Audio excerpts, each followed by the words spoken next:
ngasisu mayamgidamak Manipuri lila macha amakak khudol tamjage hariba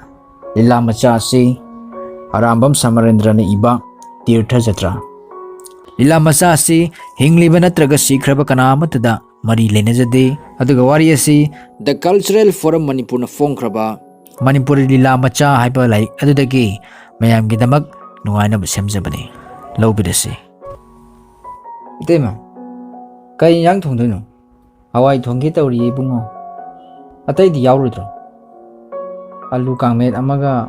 Tawni Nga ka yaurudraba Ngasidi ekadasini iba tombi Paji ayuk chara hendo bunatra Hendoin Paji na chara hen bagidama Akoy na nga pijadab Paji chasu saroidaba sida Tiba nga lu thongba Yadi ni ibungo Hera Kanaya de hadino Ekadasi kudingi ngaban tawradi ay nga nagi wari nungdang hawai galuga kami taus Hai taku nang kusitami sina langak tu na namay du kayera ha Salu Laitin ngak ta son ke tawri ngay sida O pazida na tiye ay naharibse Ayonggi macha ay tari basidi Machong pa kaya naidri banon na siya Hai nupi macha tampak Madu nga si chak hablunu Supi pijarunu ka umadaw Paji cha susaroi daw dubu Akoy khida sa daw ni kaino Hore nungdang nga yaw na thonglaga lore Adu yade niya Ekadasi chara hendogi arthan ng kangbro Ha dharma karma mafam marang amatta kangdab saradana Baji Hanuraduna chaba tumdaduna pangal mangtharakpadu nong machara helaga pukom hanba potha hanba asina taba artha karibu lei Paji bu ngasi sangom la phoiga charodro wainu chara haida madudi nga dage na hawjan ai su khara chagi ai khoidi charam khaitumi injang su hawbla chaningi Baji na ekadasi gi mingda hawba pot charaga akhoida kari nga thingi bano Masinga sisini ko Lai nga haktang puning siyang nagkurumbasiya Mana tugay niya siya Untok na piyan hidrada Fay layra mo nga sinang Butombi Chalo cho Nanga si man thonang ausina kray bungi Shauning chawja sanu item Hanu bayatik parasibu Magi lukumdagi Ambari so siyang tung satlaga Magi pension pangbugi pasakara lolibdo Amta hugi khalibdo Lupa tarada piyo haibabu piroi daw gimana tawdo Masi hanu basi thuna sikradi phani Hai daba ngakta haribadubu nangu kaidawagi Kari hai daba ni tayma Asengmani aina haribasi Baji na sibada magi paisa pukhidraba Hai Ay nga siraga sora sona ba niya Nang inayamba tonaan ba siga Nang ay na sibada kay nga tawbira ka daw ba Mi mamang da suopta na ba sili ba niya Chalu yaning de Mathong hukta ba saradana Chatlagi lupa tarada piyo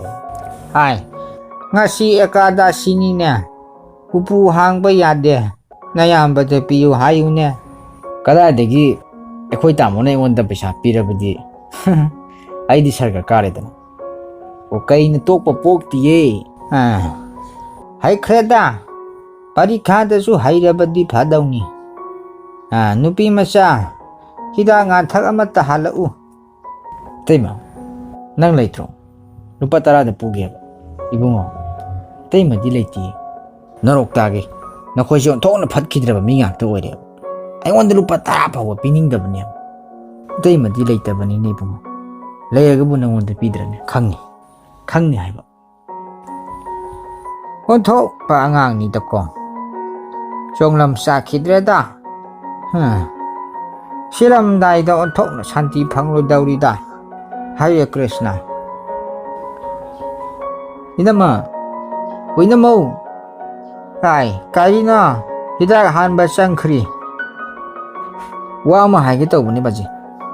Ngay khone nang bu iru jaraba natro Lure Napia seng manatra sel ibadu Mani Ipagi candun lai pot sing si imong dabuk ta thangjilu Tali Ay thankre College di imanama sing nang ay lere Hai Kayam kuidauno siba. Ngamoroi mi ama kai thona ba matam ga ai poti mi election gi vote khomba chat ka dori Kariya. Vote. o college election gi wa mu koi na matam manghale ai college election lep tori moral and religion gi secretary khanglabra vote khomba gi matam phabu kona drakan sida amuk lai put loisilu gai kai kan na bu lai khurmi Krishna. Manglidana. Kamdaw ni sidia. Sumna lai po loisin ba ngamde mahayu. Kay ka na lai khoromino kakaidana. Kakariya. Nangi haujiki secretary haibudu ba? o moral and religion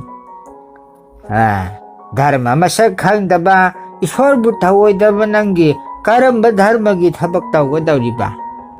Saraswati puja gi tan haupagi secretary ra. Nang nabu kadai vote kaga ba no? adu haradi baji gi dharma gi chumi ba Ay na kay dawra ba? election lebli ba ibu vote kana ba khan geri hadraga kada de ki karaga bano haisibu nasa da sumna khangada bani haina baji gi gita du da haibra ba Vishnu. Masi gi machin chidi. Mana gita ga su pallinya. Nana gita khagba na tiklo. Ay na hairi bisi hana khumkhone. Ay na lai khurumbagi lai pot loisin bada. Matamangi khanba nang na karamba dharma gi religion gi secretary no oga dawri ba. Mapa da hai ni haiwe khangda bandang na karamba moral gi afaba asumba phajaba no ba. Tawr ka dawri babu. baji na pamli babu wa hai khudingi aigya haiduna kurum musiro thaina baji na amin oirubagi chawrubudu kaudri bro Iya.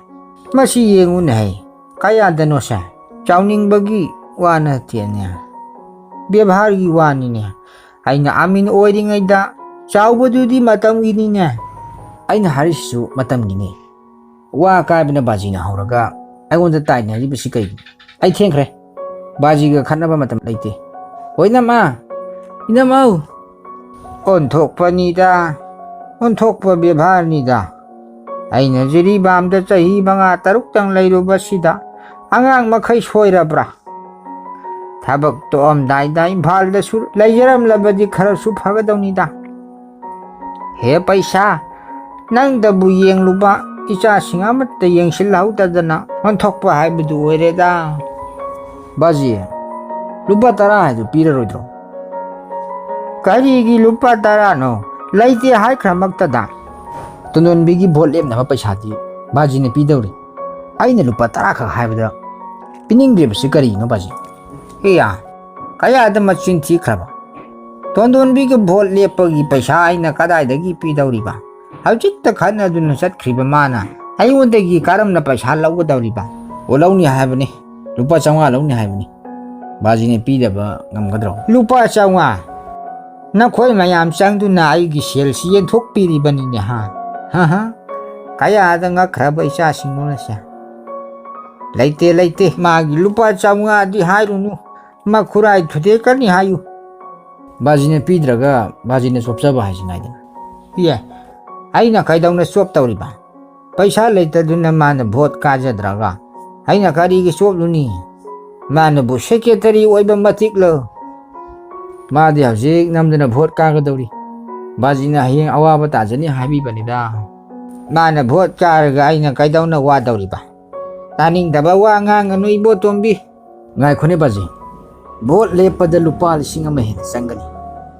baji ne paisa ama phau piro haidi madi lupa lising ama hena tingadawri madugi daita baji pubang amadro Ibo tombi. Chalo ay ngonda kana dabada wa nganga kan. Mana karam na lupa lising ama puthok ka dawri ba. Paisa mari phauba pai daba mana lupa lising ama tinga dawri ba. Oi roi daw bawari ni ko ibo tombi. aduna bu hari bajine baji nasanu pista nang na paisa pitre nama oining duna leiriba taru asina lupa chani khaigalak labadi kamdau ba Kari. Nang namay du thugayura ha. Kaya da machung pak naidriba no nasa. Imak taruk siya. Siyara. Nang usitra nang. Nang matoy naro nang. pambiu baji hawala kono ꯑꯩꯗꯤ ꯑꯁꯦꯡꯕ ꯍꯥꯏꯖꯕꯅꯤꯀꯣ ꯏꯆꯥꯅꯨꯄꯤꯒꯤꯗꯃꯛ ꯑꯐꯕ ꯅꯃꯥ ꯈꯟꯗꯨꯅ ꯊꯥꯖꯅꯤ ꯍꯥꯏꯗꯥꯏꯅꯦ ꯍꯧꯖꯤꯛ ꯃꯤ 3 ꯂꯩꯔꯤꯕꯁꯤꯅ ꯅꯆꯥꯅꯨꯄꯤꯒꯤꯗꯃꯛ ꯂꯨꯄꯥ 200 ꯇꯤꯡꯈ꯭ꯔꯕꯗꯤ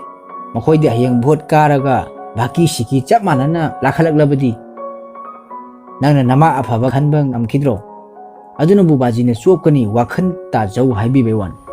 ꯀꯌꯥꯗ ꯉꯛꯈ꯭ꯔꯕ ꯃꯆꯤꯟꯅꯣꯅꯦꯁꯦ ꯑꯗꯨꯅ ꯕꯥꯖꯤ ꯃꯈꯣꯏ 3 ꯑꯁꯤꯗꯤ ꯑꯐꯕ ꯃꯤ ꯑꯃꯠꯇꯕꯨ ꯌꯥꯎꯗꯦ ꯅꯆꯥꯅꯨꯄꯤ ꯅꯤꯡꯊꯤꯖꯅ ꯊꯥꯖꯩ ꯌꯣꯟꯖꯅꯤꯕꯩ ꯋꯥꯒꯗꯤ ꯍꯥꯏꯔꯨꯔꯅꯨ ꯕꯥꯖꯤ ꯑꯃꯠꯇ ꯉꯥꯏꯖꯕꯅꯤ ꯆꯥꯎꯅ ꯂꯨꯍꯣꯡꯒꯅꯤꯀ ꯍꯥꯏꯕꯗꯥꯏꯅꯦ ꯍꯌꯦꯡ ꯆꯤꯡꯈ꯭ꯔꯦ ꯂꯥꯛꯈ꯭ꯔꯦꯒ ꯍꯥꯏꯔꯗꯤ ꯑꯩꯉꯣꯟꯗ ꯇꯥꯏꯅꯔꯛꯄ ꯌꯥꯔꯣꯏꯀꯣ ꯑꯩꯗꯤ ꯍꯥꯟꯅ ꯍꯥꯏꯖꯔꯤꯁꯤꯅꯤ ꯉꯥꯏꯈꯣ ꯅꯪ ꯂꯩꯕꯒꯤ ꯑꯩꯉꯣꯟꯗ ꯑꯁꯨꯛ ꯀꯥꯟꯅꯗ꯭ꯔꯤꯕꯁꯤ ꯀꯔꯤꯒꯤꯅꯣ ꯅꯪꯒ ꯅꯆꯟꯅꯨꯄꯤꯒ ꯀꯣꯂꯦꯖ ꯇꯝꯃꯤꯟꯅꯔꯤ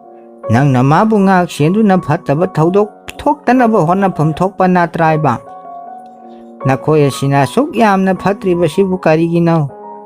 ꯏꯆꯥꯅꯨꯄꯤ ꯑꯃꯇꯪ ꯌꯥꯎꯖꯕ ꯃꯃꯥꯅ ꯂꯨꯅ ꯇꯧꯖꯔꯝꯈ꯭ꯔꯕ ꯏꯆꯥ ꯑꯁꯤꯇꯪ ꯃꯄꯨꯟꯁꯤ ꯅꯨꯡꯉꯥꯏꯈꯤꯅꯕ ꯑꯩꯅ ꯁꯦꯝꯒꯦ ꯍꯥꯏꯅ ꯈꯟꯖꯕꯁꯤ ꯅꯈꯣꯏ ꯂꯩꯔꯤꯕꯅꯤ ꯐꯒꯗ꯭ꯔꯥ ꯍꯥꯏꯔꯒ ꯀꯥꯟꯅꯗꯦ ꯏꯕꯣꯇꯣꯝꯕꯤ ꯅꯍꯥꯛꯅ ꯇꯣꯟꯗꯣꯝꯕꯤ ꯁꯦꯟꯅꯒꯗꯕꯅꯤ ꯃꯉꯣꯟꯗ ꯑꯁꯣꯏ ꯑꯉꯥꯝ ꯑꯃ ꯍꯦꯛ ꯊꯣꯛꯄꯗ ꯅꯪ ꯂꯣꯏꯔꯕꯅꯤꯀꯣ ꯑꯩꯕꯨ ꯇꯣꯟꯗꯣꯝꯕꯤ ꯁꯪꯉꯣ ꯍꯥꯏꯔꯕꯗꯤ ꯕꯥꯖꯤꯅ ꯑꯩꯒꯤ ꯇꯣꯂꯣꯞ ꯄꯤꯕ ꯇꯥꯔꯦꯗꯅ ꯊꯥꯗ ꯂꯨꯄꯥ 100 ꯄꯤꯗꯧꯅꯦ ꯀꯔꯤ ꯕꯥꯖꯤ ꯍꯤꯗꯥꯛ ꯂꯩꯔꯦ ꯁꯤꯗ ꯀꯔꯤ ꯇꯧꯔꯕꯒꯦ ꯏꯕꯣꯇꯣꯝꯕꯤ ꯇꯣꯂꯣꯞ ꯄꯤꯌꯨ ꯍꯥꯏꯔꯤꯅꯦ ꯀꯔꯤꯒꯤ ꯇꯣꯂꯣꯞꯅꯣ ꯕꯥꯖꯤ ꯑꯣ ꯇꯣꯟꯗꯣꯟꯕꯤ ꯁꯦꯟꯅꯕꯒꯤ ꯇꯣꯂꯣꯞ ꯈꯪꯉꯕ꯭ꯔꯥ ꯀꯔꯤꯒꯤ ꯇꯣꯟꯗꯣꯟꯕꯤ ꯁꯦꯟꯅꯗꯧꯔꯤꯕ 이때마 ꯅꯪꯕꯨ ꯆꯣꯞꯆꯅꯤ ꯅꯨꯄꯤ ꯃꯁꯦꯟꯅꯤ ꯍꯥꯏꯗꯨꯅ ꯅꯪꯁꯨ ꯇꯣꯟꯗꯣꯟꯕꯤꯒꯤ ꯃꯤꯆꯪ ꯌꯥꯝ ꯆꯪꯗꯥꯏꯅꯦ ꯃꯥꯅ ꯀꯔꯤ ꯇꯧꯔꯤꯒꯦ ꯍꯥꯏꯕꯗꯤ ꯈꯪꯗꯅ ꯅꯪ ꯃꯥꯕꯨ ꯄꯪꯀꯟ ꯀꯟꯈꯠꯆꯅꯣꯏ ꯃꯥ ꯍꯧꯖꯤꯛ ꯏꯃꯨꯡꯗ ꯂꯩꯔꯤꯌꯦ ꯆꯥꯛ ꯆꯥꯒꯗꯣꯏ ꯇꯧꯔꯤꯕꯅꯤ ꯃꯉꯣꯟꯗ ꯍꯪꯁꯤꯅꯦ ꯀꯔꯤꯕꯨ ꯇꯧꯅꯔꯕꯒꯦ ꯍꯪꯉꯨꯅꯨ ꯑꯩ ꯁꯨꯝ ꯐꯨꯅꯤꯡꯂꯛꯀꯅꯤ ꯀꯥꯔꯟꯗꯦ ꯕꯥꯖꯤ ꯇꯣꯟꯗꯣꯟꯕꯤꯒꯤ ꯋꯥꯔꯤꯗ ꯑꯩꯒꯤ ꯂꯨꯄꯥ 10 ꯀꯥꯎꯊꯣꯛꯁꯤꯟꯅꯕꯒ ꯌꯥꯔꯣꯏ ꯍꯧꯖꯤꯛ ꯂꯨꯄꯥ 10 ꯄꯤꯔꯣ ꯑꯗꯨꯒ ꯂꯨꯄꯥ 30 ꯀꯣꯟꯅ ꯄꯤꯕ ꯌꯥꯅꯤ ꯑꯩ ꯍꯧꯖꯤꯛ ꯄꯩꯁꯥ ꯌꯥꯝ ꯗꯔꯀꯥꯔ ꯑꯣꯏꯔꯖꯥꯠꯅꯤ 이보tom비 ꯅꯪꯅ ꯕꯥꯖꯤꯕꯨ ꯑꯣꯟꯊꯣꯛꯅ ꯋꯥꯍꯜꯂꯦꯗ ꯏꯕꯨꯡꯉꯣ ꯕꯥꯖꯤꯁꯤꯡ ꯑꯁꯤ ꯕ꯭ꯔꯇꯅꯤ ꯅꯪꯕꯨ ꯒ꯭ꯌꯥꯟ ꯈꯔ ꯇꯥꯎ ꯀꯩꯗꯧꯕꯒꯦ 이때마 ꯑꯩ ꯒ꯭ꯌꯥꯟ ꯌꯥꯝꯅ ꯇꯥꯔꯤꯕꯖꯥꯠꯅꯤ ꯒ꯭ꯌꯥꯟ ꯇꯥꯕꯗꯨꯅꯕꯨ ꯂꯨꯄꯥ 10 ꯄꯥꯝꯃꯤ ꯍꯥꯏꯔꯤꯕꯁꯤꯅꯤ ꯅꯪꯅ ꯂꯩꯔꯒꯅ ꯅꯪꯅ ꯍꯦꯛ ꯄꯤꯔꯣ ꯑꯩꯅ ꯀꯗꯥꯏꯗꯒꯤ ꯄꯩꯁꯥ ꯄꯤꯗꯣꯏꯅꯣ ꯅꯈꯣꯏ ꯇꯥꯃꯣꯅ ꯇꯣꯂꯣꯞ ꯐꯪꯕ ꯈꯨꯗꯤꯡꯒꯤ ꯄꯩꯁꯥ ꯑꯃ ꯐꯥꯎ ꯑꯇꯩꯃꯗ ꯄꯤꯗꯦ 이보ꯍꯜ ꯇꯣꯂꯣꯞ ꯐꯪꯕꯗ ꯅꯪꯉꯣꯟꯗ ꯄꯩꯁꯥ ꯄꯤꯗ꯭ꯔꯅꯦ ꯇꯝꯄꯥ ꯄꯤꯗꯦ ꯕꯥꯖꯤ ꯑꯗꯨꯗꯤ ꯀꯩꯗꯧꯔꯤꯕ ꯃꯥꯗꯤ ꯃꯥꯒꯤ ꯇꯣꯂꯣꯞꯇꯨꯗꯤ ꯀꯩꯗꯧꯔꯕ ꯁꯦꯜꯒꯤ ꯁꯤꯖꯤꯟꯅꯐꯝꯕꯨ ꯋꯥꯠꯄ꯭ꯔꯣ ꯕꯥꯖꯤꯕꯨ ꯈꯔ ꯉꯥꯎꯔꯕ꯭ꯔꯣ ꯌꯨꯝꯒꯤ ꯈꯔꯁꯥ ꯑꯁꯤ ꯁꯦꯜꯒꯤ ꯁꯤꯖꯤꯟꯅꯐꯝꯅꯤꯅꯦ ꯅꯪꯅ ꯀꯔꯤ ꯈꯪꯉꯤ ꯆꯥꯕꯒ ꯀꯣꯏꯕꯒ ꯇꯃꯛ ꯈꯪꯕ ꯅꯪꯅ ꯏꯃꯨꯡꯒꯤ ꯈꯔꯁꯥꯒꯤ ꯃꯔꯝꯗ ꯀꯔꯤ ꯈꯪꯉꯤ ꯀꯔꯤꯕꯨ ꯍꯦꯟꯅ ꯈꯪꯅꯤꯡꯉꯥꯏ ꯂꯩꯕꯒꯦ ꯆꯥꯅꯕ ꯆꯦꯡ ꯕꯥꯖꯤꯅ ꯑꯃꯤꯟ ꯑꯣꯏꯔꯤꯉꯩꯗ ꯂꯧꯍꯧꯕ ꯂꯧ ꯄꯔꯤ 4-5ꯗꯨꯒꯤ ꯀꯥꯔꯛꯄ ꯐꯧꯗꯒꯤ ꯂꯩꯔꯤ ꯊꯥꯅꯅꯕ ꯁꯤꯡ ꯇꯥꯃꯣꯒꯤ ꯑꯣꯐꯤꯁꯇ ꯋꯥꯅꯣꯝꯕ ꯂꯥꯛꯄ ꯃꯤꯅ ꯅꯍꯥꯟ ꯄꯤꯔꯝꯕ ꯒꯥꯔꯤꯗꯨꯃꯁꯨ ꯂꯩꯔꯤ ꯌꯦꯟꯗꯦꯝ ꯀꯥꯡꯁꯣꯏ ꯀꯣꯕꯤ ꯃꯁꯣꯏ ꯏꯔꯣꯝꯕꯒꯤ ꯈꯔꯁꯥ ꯑꯩꯅ ꯄꯥꯔꯒ ꯀꯩꯗꯧꯗꯣꯏꯅꯣ ꯕꯥꯖꯤ ꯉꯥ ꯑꯍꯥꯎꯕ ꯁꯪꯒꯣꯝ ꯍꯩꯔꯥ ꯅꯨꯡꯇꯤꯒꯤ ꯆꯥꯏ ꯍꯥꯏꯕꯗꯤ ꯈꯔꯁꯥ ꯆꯪꯕ ꯌꯥꯏ ꯕꯥꯖꯤꯅ ꯈꯪꯂꯤꯕ ꯍꯤꯁꯥꯕ ꯑꯗꯨ ꯑꯩꯁꯨ ꯂꯣꯏ ꯈꯪꯉꯤꯅ ꯑꯗꯨ ꯅꯪꯅ ꯄꯨꯕꯤꯕ꯭ꯔꯥꯕ ꯌꯦꯟꯗꯦꯝ ꯀꯥꯡꯁꯣꯏ ꯀꯣꯕꯤ ꯃꯁꯣꯏ ꯏꯔꯣꯟꯕꯗꯨ ꯄꯩꯁꯥ ꯌꯥꯎꯗ꯭ꯔꯕꯗꯤ ꯆꯥꯕ ꯌꯥꯗꯦꯅꯦ ꯏꯕꯨꯡꯉꯣ ꯑꯩꯗꯤ ꯀꯩꯗꯧꯕꯩ ꯄꯨꯗꯧꯔꯤꯕꯅꯣ ꯑꯩꯗꯤ ꯍꯧꯖꯤꯛ ꯌꯨꯝ ꯄꯨꯕ ꯃꯤꯁꯨ ꯅꯠꯇꯦ ꯌꯨꯝꯒꯤ ꯃꯀꯣꯛ ꯕꯥꯖꯤ ꯂꯩꯔꯤ ꯃꯊꯪ ꯇꯥꯃꯣ ꯂꯩꯔꯤ ꯑꯩꯗꯤ ꯑꯆꯥꯕꯇ ꯑꯣꯏꯒꯗꯧꯅꯤ ꯑꯗꯨꯅꯤ ꯑꯩꯅ ꯍꯥꯏꯔꯤꯕꯁꯤ ꯆꯥꯕꯇꯅꯤ ꯅꯪꯅ ꯈꯪꯉꯤꯕ ꯀꯔꯤ ꯇꯧꯔꯒ ꯃꯇꯦꯡ ꯑꯣꯏꯒꯗꯒꯦ ꯍꯥꯏꯕꯗꯤ ꯈꯪꯉꯣꯏ ꯅꯊꯤꯕꯣꯡ ꯍꯥꯏꯕ ꯄꯨꯈꯝ ꯑꯃꯃꯝ ꯍꯦꯟꯅ ꯆꯥꯕ ꯅꯪꯕꯨ ꯀꯅꯥꯅ ꯊꯥꯛꯄ ꯉꯝꯗꯧꯔꯤꯕ꯭ꯔꯣ ꯑꯗꯨ ꯊꯥꯛꯄ ꯉꯝꯗ꯭ꯔꯦ ꯑꯩꯕꯨ ꯌꯨꯝꯗ ꯂꯩꯔꯅꯨ ꯁꯤꯔꯣ ꯅꯀꯣꯛ ꯑꯗꯨ ꯃꯊꯥ ꯌꯥꯎꯗꯦꯀꯣ ꯅꯪ ꯍꯥꯄꯨ ꯆꯪꯉꯤ ꯅꯤꯡꯊꯤꯅ ꯁꯦꯡꯗꯣꯛꯂꯒ ꯋꯥꯈꯜ ꯈꯟꯕ ꯇꯝꯃꯨ ꯕꯥꯖꯤꯅ ꯍꯥꯏꯔꯤꯕꯁꯤ ꯃꯊꯥ ꯌꯥꯎꯗꯕꯒꯤ ꯋꯥ ꯅꯠꯇꯦ ꯑꯩꯅ ꯌꯨꯝꯗ ꯂꯩꯕꯁꯤ ꯆꯥꯕ ꯇꯤꯡꯂꯦ ꯍꯥꯏꯕꯒꯤ ꯋꯥꯅꯤ ꯑꯆꯨꯝꯕ ꯋꯥ ꯉꯥꯡꯅꯁꯤ ꯕꯥꯖꯤꯅ ꯄꯥꯝꯂꯤꯕꯗꯨ ꯀꯔꯤꯅꯣ ꯑꯩꯕꯨ ꯆꯥꯛ ꯆꯥꯔꯨꯅꯨ ꯌꯨꯝꯗ ꯂꯩꯔꯅꯨ ꯁꯤꯔꯣ ꯍꯩꯃꯥ ꯃꯁꯤꯗꯤ ꯃꯇꯥ ꯑꯃꯅꯤꯅꯦ ꯑꯩꯕꯨꯗꯤ ꯃꯇꯥꯅꯤꯅꯦ ꯀꯔꯤꯒꯤꯅꯣ ꯕꯥꯖꯤꯅ ꯑꯩꯅ ꯆꯥꯕ ꯌꯦꯡꯁꯤꯜꯂꯤꯁꯤꯕꯣ ꯀꯔꯤꯒꯤꯅꯣꯕ 바지나 아이기 티봉다 뻔두나 nganglibasibu Karino nang nahariba mayam dubo? Ha? Napa hanuba aingwonda phuge haribara? Ibutombi phuba phudabagi wanate tema aina haribse aigi thibong pangano haimni kaya kuire bajina aigi chabagi maramda nganglibse Karibu tawibagi aba nahakpu chak tingkhatuna chaba gunda mayam sangga tauba mingonda khugri na yanba nungna suba sinatro no na tawrisa kita ngaidana lut yawi harakadauba nangi haktak asida ai loidawribani khanglabra marin baba mina yainabang ammani baji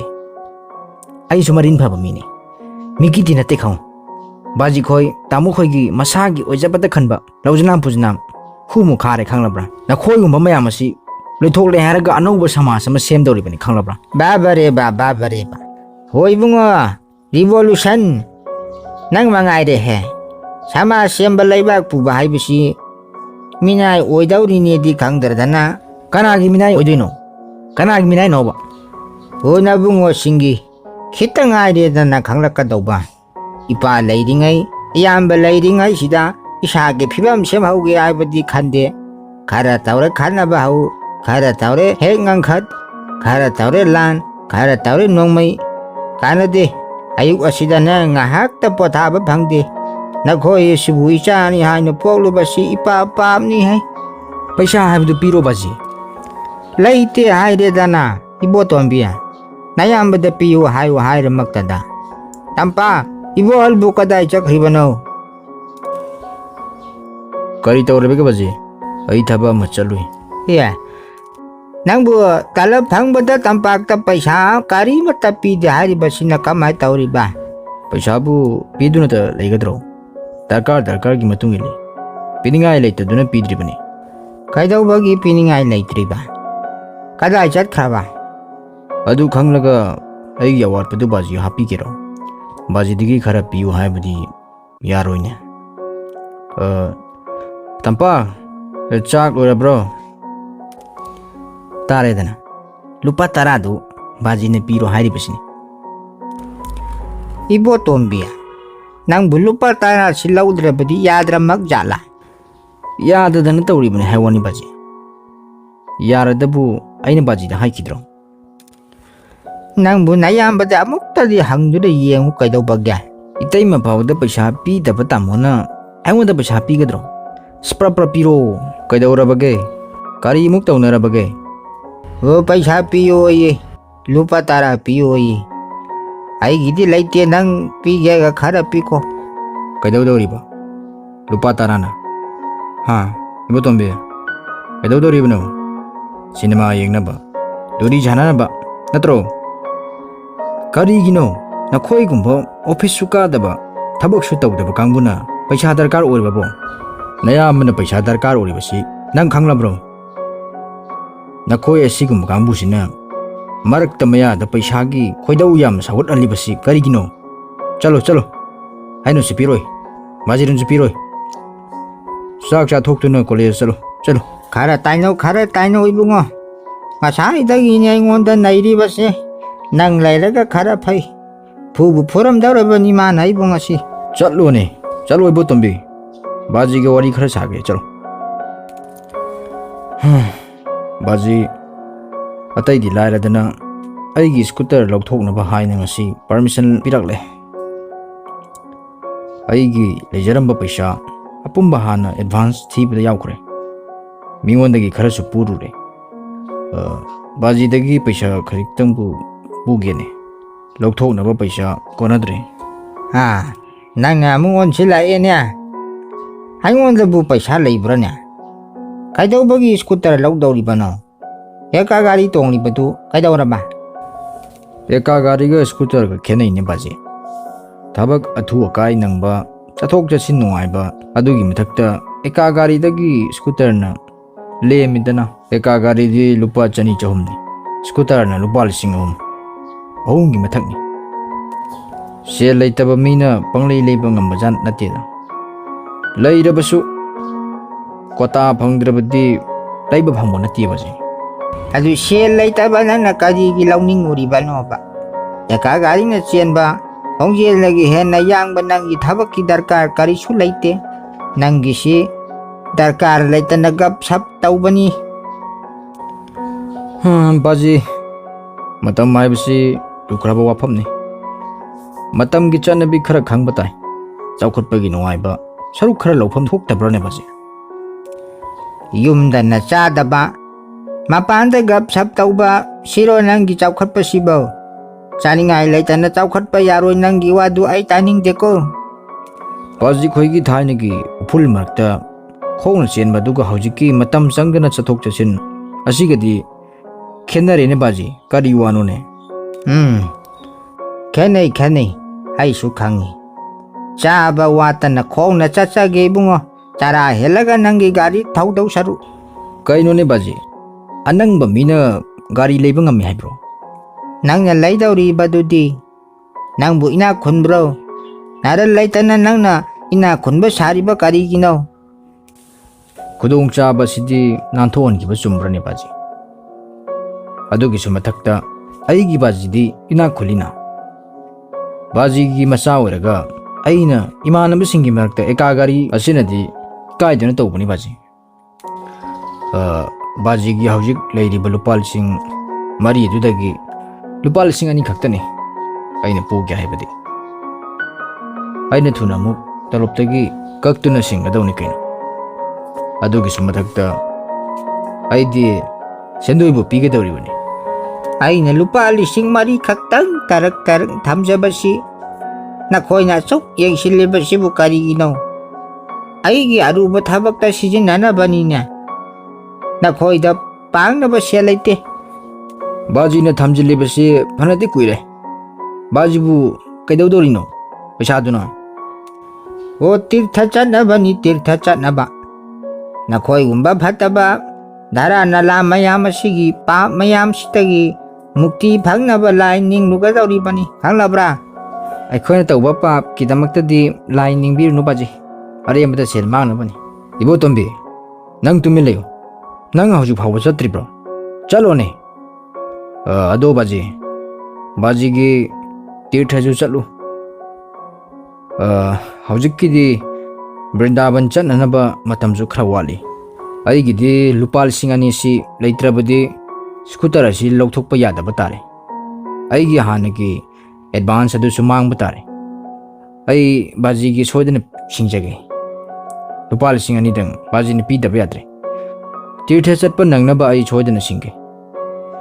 सोयबा यादेको बाजी अइगी लुपा 10 दा PU तीर्थ चटपा नंगनबा पीगे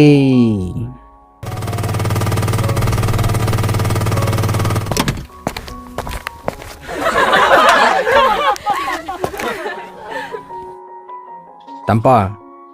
कना कना थोखरिबसे अखोय तंजनबीगी like तमिनबी ममानबी सिंगनी नुंगांग पुंग 9 तारफो कैदौरमीबा मखोय college की सरस्वती पूजा की थबंग खांग मयाम की वा तानबो ओरमाले college की थबक कॉलेज से तौगदबने युम द कॉलेज से करी थबक तौगदरिनो इरांग तौरिबने नंग नंगांगे दि हाइदतुना तुमिन लेब करिगिनो नंगबु यावरिब्रो कइनोने मखोय तामुना अइंगोंदा ताइनेबिसिबो अइने करी हाइदोरिबनो वारकपिगदबा अखोय तामुना नोंगामदगी नुमिताबा फावबो युमदंग हाक्ता लेबिदि लैसाबी असिबु अइना वारौबा ngamro करी ngamजनी कैदौना चैद्रिबनो करी गे थेमदा पाखंसिंग युमदा फमलिबनो नंगना यादुना तौरिबने इथौमक्ता होनबदा पिको उमता काइथोपा ngamजदे नंतांगता हनबिरकलगा मखोय तामुना सेनाबेदि फदौनी नमित खुदिंगी पुंग 11 तादरबदी हलक्त्रिबसिबु कदाइदबु चलिबनो ngasiतनी खरंगना हलक्लिबा अइना हलक्बा हलक्तबा नंगना थौ करी लेगे करिगिनो नंगना अइगी चथम थीरिबाबो नंगना कैदौगे हारिबनो अंगांगनी इरांग तौबदी थिंगदरदुना अइना थेंगना हलक्पदा ओइना ngangliबाबो अंगांग दरते इरांग तौरिबदी अहल इरांग तौरबदी अंगांगनी इनबा मसाना ताबने इरांगना Domna तौरगा युमदा साउबिरेबसिबु करिगिनो ngasi nganta halaklisibu karamba soiba yaurubage masing hasi chai chani se nang phurauro ha phurauro anuba thabak ngati inamase thagalabani mahoy tamogi chaifuda mapanda khoidau sawlaklaga ꯌꯨꯝꯗ ꯇꯥꯏꯅꯕ ꯍꯥꯏꯕꯁꯤ ꯃꯍꯧꯁꯥꯅꯤ ꯐꯨꯅꯤꯡꯂꯒ ꯐꯨꯕꯤꯌꯨ ꯐꯨꯅꯤꯡꯗ꯭ꯔꯒ ꯇꯣꯛꯄꯤꯌꯨ ꯑꯩ ꯀꯩꯁꯨ ꯊꯧꯁꯥꯗꯦ ꯅꯪ ꯑꯄꯥꯝ ꯆꯠꯂꯣ ꯑꯄꯥꯝꯕ ꯆꯠꯂꯣ ꯏꯄꯥꯝꯒ ꯁꯨꯡꯆꯠ ꯆꯠꯂꯣꯏ ꯀꯩꯗꯧꯕꯒꯤ ꯆꯠꯇꯧꯔꯤꯕꯅꯣ ꯋꯥ ꯈꯨꯗꯤꯡꯒꯤ ꯏꯄꯥꯝ ꯆꯠꯂꯨ ꯋꯥ ꯈꯨꯗꯤꯡꯒꯤ ꯏꯄꯥꯝ ꯆꯠꯂꯨ ꯍꯥꯏꯔꯤꯕꯁꯤꯕꯨ ꯀꯔꯤꯒꯤꯅꯣ ꯏꯅꯥꯎꯅꯨꯄꯤ ꯑꯃ ꯄꯨꯔꯛꯀꯗꯧꯔꯤꯕ꯭ꯔꯣ ꯄꯨꯕꯤꯔꯧ ꯍꯟꯅ ꯐꯥꯎ ꯌꯦꯡꯖꯔꯣꯏꯌꯦ ꯀꯔꯤꯃꯇ ꯀꯜꯂꯛꯆꯗꯦ ꯏꯆꯥ ꯑꯍꯨꯝ ꯑꯁꯤ ꯍꯣꯠꯅꯕꯗ ꯑꯩ ꯀꯜꯂꯛꯄꯒ ꯁꯪꯖꯗꯦ ꯃꯤꯅ ꯍꯥꯏꯔꯒ ꯍꯦꯟꯅ ꯈꯨꯝꯃꯤꯟꯅꯩ ꯃꯁꯤ ꯄꯥꯛ ꯍꯦꯛ ꯊꯥꯔꯛꯇꯨꯅ ꯃꯌꯥꯒ ꯄꯨꯛꯇꯦꯛ ꯇꯦꯛꯀꯅꯤꯁꯦ ꯌꯩꯕꯤꯒꯦ ꯍꯥꯏꯔꯒ ꯑꯩ ꯊꯣꯛꯆꯔꯛꯈꯤꯒꯦ ꯆꯥꯛꯈꯨꯝꯗꯒ ꯂꯩꯔꯤꯉꯩꯗ ꯐꯨꯕꯤꯔꯛꯀꯅꯨ ꯄꯥꯖꯤ ꯂꯨꯛ ꯍꯥꯟꯗ꯭ꯔꯤ ꯆꯥꯛꯈꯨꯝ ꯃꯥꯡꯗꯨꯅ ꯑꯩ ꯆꯐꯨꯒ ꯐꯦꯡꯂꯒ ꯆꯥꯛ ꯊꯣꯡꯕ ꯉꯝꯖꯔꯣꯏ ꯍꯥꯏ ꯀꯩꯗꯧꯅꯔꯒꯦꯅꯦ ꯀꯩꯗꯧꯕꯒꯤ ꯆꯐꯨ ꯐꯦꯡꯒꯗꯧꯔꯤꯕꯅꯣ ꯀꯅꯥ ꯀꯔꯤ ꯇꯧꯔꯤꯒꯦ ꯅꯠꯇꯦ ꯌꯨꯝ ꯃꯥꯡꯕꯒ ꯌꯥꯎꯔꯕ꯭ꯔꯥ ꯃꯤ ꯆꯐꯨ ꯅꯠꯇꯦꯗ ꯄꯥꯖꯤ ꯃꯥꯒꯤ ꯈꯥꯡꯁꯤ ꯐꯦꯡꯗꯕ ꯀꯨꯏꯔ ꯃꯥꯜꯂꯦ ꯊꯥꯎ ꯃꯔꯦꯛꯅ ꯊꯥꯒꯠꯄ ꯍꯦꯜꯂꯦ ꯌꯦꯟꯖꯥꯡ ꯍꯥꯎꯔꯔꯣꯏ ꯈꯔ ꯐꯦꯡꯉꯨ ꯍꯥꯏꯔꯤꯕ ꯍꯧꯖꯤꯛꯄꯨ ꯀꯅꯥꯅ ꯈꯥꯡ ꯐꯦꯡꯉꯨꯅꯤ ꯑꯩꯒꯦꯅꯦ ꯍꯌꯦꯡ ꯐꯦꯡꯂꯒ ꯑꯗꯨ ꯉꯥꯏꯗꯅ ꯇꯝꯄꯥ ꯅꯆꯟ ꯅꯨꯄꯤꯗꯤ ꯆꯥꯈ꯭ꯔꯕ꯭ꯔꯥ ꯆꯥꯈꯤꯗ꯭ꯔꯤ ꯄꯥꯖꯤ ꯆꯥꯛ ꯆꯥꯕꯒ ꯁꯪꯗꯦ ꯍꯧꯖꯤꯛꯇ ꯄꯥꯈꯪ ꯁꯪꯒꯨ ꯑꯃ ꯂꯩꯔꯝꯃꯤꯅꯤ ꯅꯆꯥ ꯑꯃ ꯂꯥꯏꯔꯤꯛ ꯍꯩꯕꯤꯒꯤ ꯃꯔꯨꯞ ꯀꯣꯂꯦꯖꯀꯤ ꯊꯕꯛꯅꯤ ꯑꯩ ꯆꯥꯎꯈꯠꯂꯦ ꯅꯨꯄꯤꯅ ꯅꯨꯄꯤ ꯁꯪꯒ ꯇꯧꯗ꯭ꯔꯗꯅ ꯅꯨꯄꯥ ꯉꯥꯛꯇ ꯄꯥꯖꯤꯅ ꯑꯉꯥꯡ ꯑꯋꯥꯡꯍꯜꯂꯤꯕꯁꯤ ꯀꯔꯤꯒꯤꯅꯣ ꯍꯥꯏ ꯀꯩꯅꯣꯅꯦ ꯃꯁꯤꯅ ꯉꯥꯡꯂꯤꯕꯁꯤꯕꯣ ꯑꯩ ꯀꯅꯥꯅ ꯈꯪꯒꯦꯅꯦ ꯑꯩꯗꯤ ꯏꯁꯩ ꯇꯤꯟꯅꯔꯨꯕꯒꯤ ꯍꯧꯖꯤꯛꯇ ꯍꯜꯂꯛꯂꯤꯕꯁꯤꯗꯤ ꯍꯧꯖꯤꯛ ꯏꯁꯩ ꯉꯥꯏꯍꯥꯛꯀꯤ ꯋꯥ ꯅꯠꯇꯦ ꯀꯨꯏꯔꯕꯅꯤ ꯇꯣꯟꯗꯣꯟꯕꯤꯅ ꯍꯨꯝꯐꯦꯠ ꯇꯧꯔꯤꯕꯁꯤ ꯄꯥꯖꯤꯅ ꯆꯩꯗ꯭ꯔꯤꯕꯁꯤ ꯀꯔꯤꯒꯤꯅꯣ ꯑꯩꯅ ꯉꯥꯡꯕꯕꯨ ꯂꯧꯔꯕꯗꯤ ꯀꯗꯥꯏꯗꯒꯤ ꯁꯣꯏꯒꯗꯒꯦ ꯑꯩꯅ ꯍꯥꯏꯕꯗꯤ ꯀꯅꯥꯃꯠꯇꯁꯨ ꯂꯧꯗꯦ ꯅꯪꯁꯨ ꯑꯗꯨꯝ ꯃꯉꯥꯏꯗ ꯅꯍꯥꯟ ꯃꯈꯩ ꯅꯪꯕꯨ ꯉꯁꯤꯒꯤ ꯃꯇꯝ ꯑꯁꯤꯗ ꯑꯃꯨꯛꯇ ꯍꯜꯂꯛꯄ ꯊꯦꯡꯅꯗꯦ ꯀꯗꯥꯏꯗꯕꯨ ꯆꯠꯂꯤꯕ ꯅꯨꯡꯇꯤꯒꯤ ꯉꯟꯇꯥꯅ ꯍꯜꯂꯛꯂꯒ ꯁꯦꯟꯅꯔꯕꯗꯤ ꯀꯔꯤꯒꯤ ꯋꯥ ꯉꯥꯡꯅꯤꯡꯉꯥꯏ ꯂꯩꯒꯅꯤ ꯑꯩꯅ ꯃꯈꯣꯏ ꯁꯦꯟꯅꯗꯨꯅ ꯂꯩꯕ ꯉꯝꯕ꯭ꯔꯣ ꯌꯨꯝꯗ ꯂꯩꯅꯕ ꯃꯇꯝ ꯐꯪꯂꯕꯗꯤ ꯀꯩꯗꯧꯅ ꯂꯩꯔꯣꯏꯗꯧꯔꯤꯕꯅꯣ ꯅꯪꯕꯨ ꯀꯗꯥꯏꯗꯕꯨ ꯆꯠꯄꯒꯦꯅꯦ ꯅꯪꯅ ꯑꯣꯏꯔꯤꯕꯁꯤ ꯊꯥꯅꯥꯁꯨ ꯅꯠꯇꯦ ꯑꯩꯗꯧꯅ ꯁꯥꯔꯚꯦ ꯆꯠꯄ ꯑꯔꯥꯞꯄ ꯊꯕꯛ ꯆꯠꯂꯤ ꯍꯥꯏꯕꯁꯨ ꯅꯠꯇꯦ ꯆꯨꯝꯅꯒꯤ UDCꯅꯤ ꯀꯔꯝꯕ ꯑꯣꯐꯤꯁꯀꯤ ꯍꯦꯟꯅ ꯆꯤꯟꯕ ꯊꯕꯛ ꯅꯨꯃꯤꯠ ꯈꯨꯗꯤꯡꯒꯤ ꯅꯨꯃꯤꯗꯥꯡ ꯄꯨꯡ 12 ꯐꯥꯎꯕ ꯂꯩꯕꯒꯦ ꯋꯥ ꯉꯥꯡꯅꯤ ꯁꯤꯕꯣꯍꯜ ꯑꯩ ꯐꯤ ꯍꯣꯡꯂꯨꯈꯤꯒꯦ ꯍꯥꯏ ꯇꯝꯄꯥ ꯏꯄꯥꯒꯤ ꯆꯥꯛꯇꯨ ꯊꯤꯗꯣꯛꯑꯝꯃꯨ ꯀꯗꯥꯏ ꯑꯩꯒꯤ ꯆꯥꯛꯇꯨ ꯄꯤꯔꯛꯎ ꯑꯅꯨꯕꯁꯤꯅ ꯑꯃꯨꯛ ꯑꯥꯏꯟ ꯊꯤꯔꯔꯦ ꯈꯣꯏꯗꯧꯁꯤ ꯁꯧꯒꯠꯀꯗꯧꯔꯤꯗ ꯏꯟꯖꯥꯡꯅꯦꯅ ꯇꯧꯔꯤꯁꯤꯅ ꯍꯥꯎꯈꯤꯗ꯭ꯔꯦ ꯀꯔꯤꯒꯤꯅꯣ ꯑꯁꯨꯛ ꯍꯥꯎꯇꯕ ꯏꯟꯁꯥꯡ ꯊꯣꯡꯂꯤꯕꯁꯤꯕꯣ ꯑꯗꯨꯗꯒꯤ ꯍꯦꯟꯅ ꯍꯥꯎꯕ ꯊꯣꯡꯅꯤꯡꯉꯥꯏ ꯂꯩꯇꯦ ꯀꯔꯤ ꯂꯩꯇꯅꯤ ꯅꯪ ꯃꯥ ꯆꯂꯥꯡꯅꯤ ꯅꯨꯃꯤꯠ ꯈꯨꯗꯤꯡꯒꯤ ꯏꯟꯖꯥꯡ ꯍꯥꯎꯇꯕ ꯊꯣꯡꯂꯒ ꯑꯩꯅ ꯄꯩꯁా ꯄꯤꯗꯦ ꯍꯥꯏꯗꯨꯅ ꯑꯩꯕꯨ ꯕꯗꯅꯥꯝ ꯇꯧꯅꯕ ꯇꯧꯔꯤꯕꯅꯦꯕ ꯄꯤꯕ꯭ꯔꯣ ꯑꯩꯅ ꯀꯗꯥꯏꯗꯒꯤ ꯄꯩꯁꯥ ꯂꯧꯔꯨꯗꯨꯅ ꯑꯍꯥꯎꯕ ꯏꯟꯖꯥꯡ ꯊꯣꯡꯒꯗꯧꯔꯤꯕꯅꯣ ꯅꯪꯕꯨ ꯂꯂꯣꯟꯕ ꯌꯥꯝꯅ ꯀꯟꯕꯗꯥꯏꯅꯦ ꯅꯪꯅ ꯐꯤ ꯁꯥꯕꯒꯤ ꯄꯩꯁꯥ ꯀꯗꯥꯏꯗ ꯊꯝꯈ꯭ꯔꯦ ꯅꯄꯥꯝꯗ ꯊꯩꯈ꯭ꯔꯕꯣ ꯅꯨꯡꯉꯥꯏꯕꯤꯔꯦꯗ ꯁꯩꯇ ꯑꯣꯟꯊꯣꯛꯅꯕꯨ ꯉꯝꯕꯤꯈ꯭ꯔꯦꯗ ꯂꯪꯐꯦꯟ ꯈꯔ ꯋꯥꯠꯂꯦ ꯄꯩꯁꯥ ꯈꯤꯇ ꯄꯤꯌꯨ ꯍꯥꯏꯕꯕꯨ ꯂꯩꯇꯦ ꯍꯥꯏꯗꯥꯏꯅꯦ ꯐꯤ ꯀꯛꯇꯕ ꯊꯥ ꯃꯈꯥꯏ ꯑꯃ ꯍꯦꯜꯂꯦ ꯏꯟꯖꯥꯡꯗ ꯊꯥꯛꯂꯤꯕ ꯐꯕꯧꯗꯨ ꯅꯍꯥꯟ ꯆꯦꯡꯀꯨꯞ ꯌꯣꯟꯕꯒꯤ ꯄꯩꯁꯥꯅ ꯂꯩꯔꯤꯕꯅꯤ ꯏꯅꯝꯃ ꯆꯥꯛ ꯂꯣꯏꯔꯕꯣ ꯂꯣꯏꯔꯦ ꯏꯕꯦꯝꯃ ꯆꯥꯔꯣ ꯂꯥꯛꯑꯣ ꯇꯥꯃꯣꯇꯣꯟ ꯍꯜꯂꯛꯇ꯭ꯔꯤꯕꯣ ꯍꯜꯂꯛꯇ꯭ꯔꯤ ꯀꯅꯥꯅꯣ ꯌꯨꯝꯗ ꯂꯩꯔꯝꯕ ꯃꯌꯥꯝꯗꯣ ꯑꯩꯈꯣꯏ ꯀꯣꯂꯦꯖꯀꯤ ꯁꯥꯇ꯭ꯔꯁꯤꯡꯅꯤ ꯀꯩꯗꯧꯔꯝꯃꯤꯕ ꯁꯔꯁꯄꯇꯤ ꯄꯨꯖꯥꯒꯤ ꯄꯣꯠ ꯂꯩꯕꯒꯤ ꯍꯤꯁꯥꯞ ꯇꯧꯔꯝꯕꯅꯤ ꯀꯣꯂꯦꯖꯇ ꯄꯥꯗ꯭ꯔꯗꯨꯅ ꯌꯨꯝꯗ ꯀꯔꯝꯕ ꯑꯍꯦꯟꯕ ꯍꯤꯁꯥꯞ ꯄꯥꯔꯤꯕ ꯀꯣꯂꯦꯖꯀꯤ ꯊꯕꯛꯄꯨ ꯌꯨꯝꯗ ꯅꯨꯃꯤꯗꯥꯡ ꯄꯨꯡ 9 ꯇꯥꯔ ꯐꯥꯎꯕ ꯀꯅꯥꯅ ꯇꯧ ꯍꯥꯏꯕꯒꯦ ꯉꯁꯤ ꯅꯨꯡꯊꯤꯜꯗ ꯄꯣꯠ ꯂꯩꯔꯨꯕꯅꯤ ꯀꯩꯗꯧꯔꯒꯦ ꯍꯧꯖꯤꯛ ꯄꯥꯍꯧꯗ꯭ꯔꯕꯗꯤ ꯍꯌꯦꯡ ꯄꯩꯁꯥ ꯃꯥꯡꯂꯒ ꯑꯩ ꯁꯤꯡꯕ ꯇꯥꯒꯅꯤ ꯍꯌꯦꯡ ꯉꯥꯏꯕ ꯌꯥꯗ꯭ꯔꯗꯨꯅ ꯇꯧꯔꯤꯕꯅꯤ ꯁꯦꯀ꯭ꯔꯦꯇꯔꯤ ꯌꯥꯝꯅ ꯊꯕꯛ ꯐꯕꯤ ꯅꯠꯇ꯭ꯔꯣ ꯁꯔꯁꯄꯇꯤ ꯄꯨꯖꯥꯅ ꯀꯣꯂꯦꯖꯇ ꯏꯔꯥꯡꯅ ꯌꯨꯝꯗ ꯅꯠꯇ꯭ꯔꯥ ꯁꯦꯜꯗꯤ ꯀꯌꯥꯝ ꯍꯥꯠꯂꯦ ꯂꯩꯁꯥꯕꯤꯅ ꯁꯦꯜ ꯍꯥꯠꯄ ꯍꯧꯔꯛꯄ ꯖꯨꯛ ꯅꯠꯇ꯭ꯔꯣ ꯀꯣꯂꯦꯖꯇ ꯇꯜꯍꯧꯕ ꯀꯣꯂꯦꯖꯇ ꯁꯤꯜ ꯂꯥꯡꯕ ꯍꯤꯡꯁꯥꯞ ꯄꯥꯕ ꯌꯥꯗ꯭ꯔꯕ꯭ꯔꯥꯕ ꯀꯔꯤꯅꯣ ꯇꯥꯃꯣꯅ ꯍꯥꯏꯔꯤꯕꯁꯤꯕꯣ ꯀꯣꯂꯦꯖꯇ ꯇꯜꯍꯧꯕ ꯀꯣꯂꯦꯖꯇ ꯁꯤꯜ ꯂꯥꯡꯂꯒ ꯑꯣꯖꯥꯅ ꯂꯣꯏꯅ ꯁꯦꯜ ꯍꯥꯠꯇꯨꯅ ꯇꯣꯛꯏ ꯌꯨꯝꯗ ꯍꯧꯔꯒ ꯑꯩꯈꯣꯏꯅ ꯈꯔ ꯀꯥꯟꯅꯖꯕꯅꯤ ꯃꯇꯝꯒꯤꯅꯤ ꯀꯩꯅꯣ ꯕꯥ ꯃꯇꯝ ꯈꯪꯕꯤ ꯑꯣꯏꯔ ꯃꯥꯜꯂꯦꯅꯦ ꯃꯇꯝ ꯈꯪꯕꯤ ꯑꯣꯏꯔꯗꯨꯅ ꯌꯨꯝꯗ ꯃꯤ ꯂꯩꯇꯕ ꯀꯥꯟꯁꯤꯗ ꯁꯪꯒ ꯃꯌꯥꯝ ꯄꯨꯁꯤꯜꯂꯛꯇꯨꯅ ꯍꯤꯡꯁꯥꯞ ꯇꯧꯔꯤꯕ ꯅꯠꯇ꯭ꯔꯣ ꯀꯣꯂꯦꯖꯀꯤ ꯁꯥꯇ꯭ꯔꯒꯨꯝ ꯒꯨꯟꯗꯥ ꯃꯌꯥꯝ ꯌꯨꯝꯗ ꯍꯤꯡꯁꯥꯞ ꯁꯨꯃꯤꯟꯅꯔꯤꯕꯅꯤꯅ ꯅꯃꯥꯏꯗꯨ ꯊꯨꯒꯥꯏꯕ꯭ꯔꯣ ꯅꯪꯅ 이mun기 이제 망하나봐 호너리브로 그이노 라이크 때문에 이만나봐 콜레지 스튜던트 유니언기 멤버 ngaktani mayamgi thabak tominabu karigi ijat manghalibono hajiki matamgi mong tamo hoi karimte khangdra male matamgi mong khangbi nang namadi thugaini nang irang asi yongna pamlipse karigino nayum thuna panaba tawribro irang atro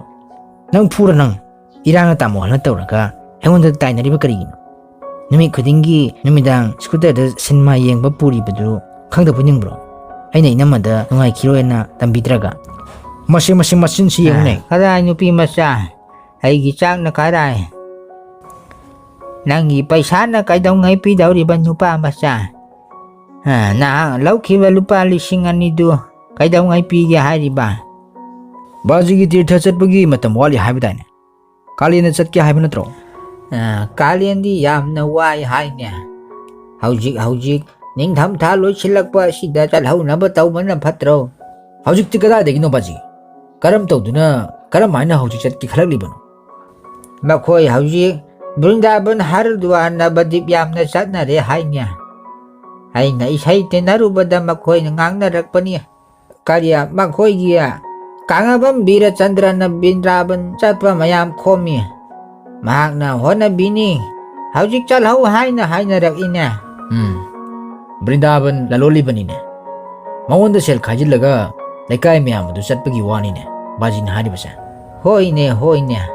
haujik makhoi na paisa khaji leraga ka khoi na amuk waru dau ba leitre hai bus ki ticket rail ki ticket makhoi na loi na ka khra dau bani haujik ai gi imanaba mayam sel khaji na ba haukra ai su yaw haura sira khali bani na kangabam bir chandrabu baji na karam na thajaruriba nahal muksu mi chahumgi paisa khajilaga mathura yauni haraga puri dagi halaktuna rail yadraga hajilaga halakpadudi mana baji khoigumba kaya dagi sel hatuna karbar tawribasidi khangde nya amaromda phangle sel hatpa kangbu amaromda phangle sel huranba kangbu leiba asi kamdau dongna yani baji khara tamma chalu akhoi sinbigi hojik makhoi kangbu khara dani chaliba makhoi ga chaminaraga haremda paisa sumang tirthasu amata ningba thungna koiba phanglaktaba haremda manglani khangde ne adum taukadra rabi chandra buddhi khara buddhi chingnai aduda kalien yauraga yamna sagadra khalina nangi paisa tu na kamdau ba nang na lupa lising ani tondombi na lupa chamanga aduga ibo tombi na lupa chama surya aigi paisa dagi laukriba se kaidangwai singge hari bana ai bu paisa si laisilaktre ne nang na khara pi na ba taune ibunga baji aigidi sel college tagi kaiba loraga singni hangchit saraswati puja loraga paisa hingsap tawsilaga singge ba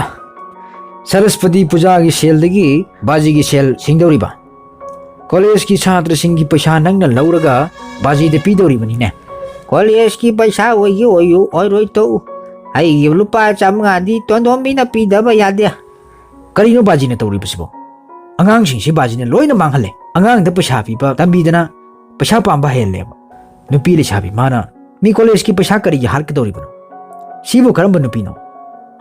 sibu nupi gi sajat loba sata satri singi paisa hatpa ngam bangna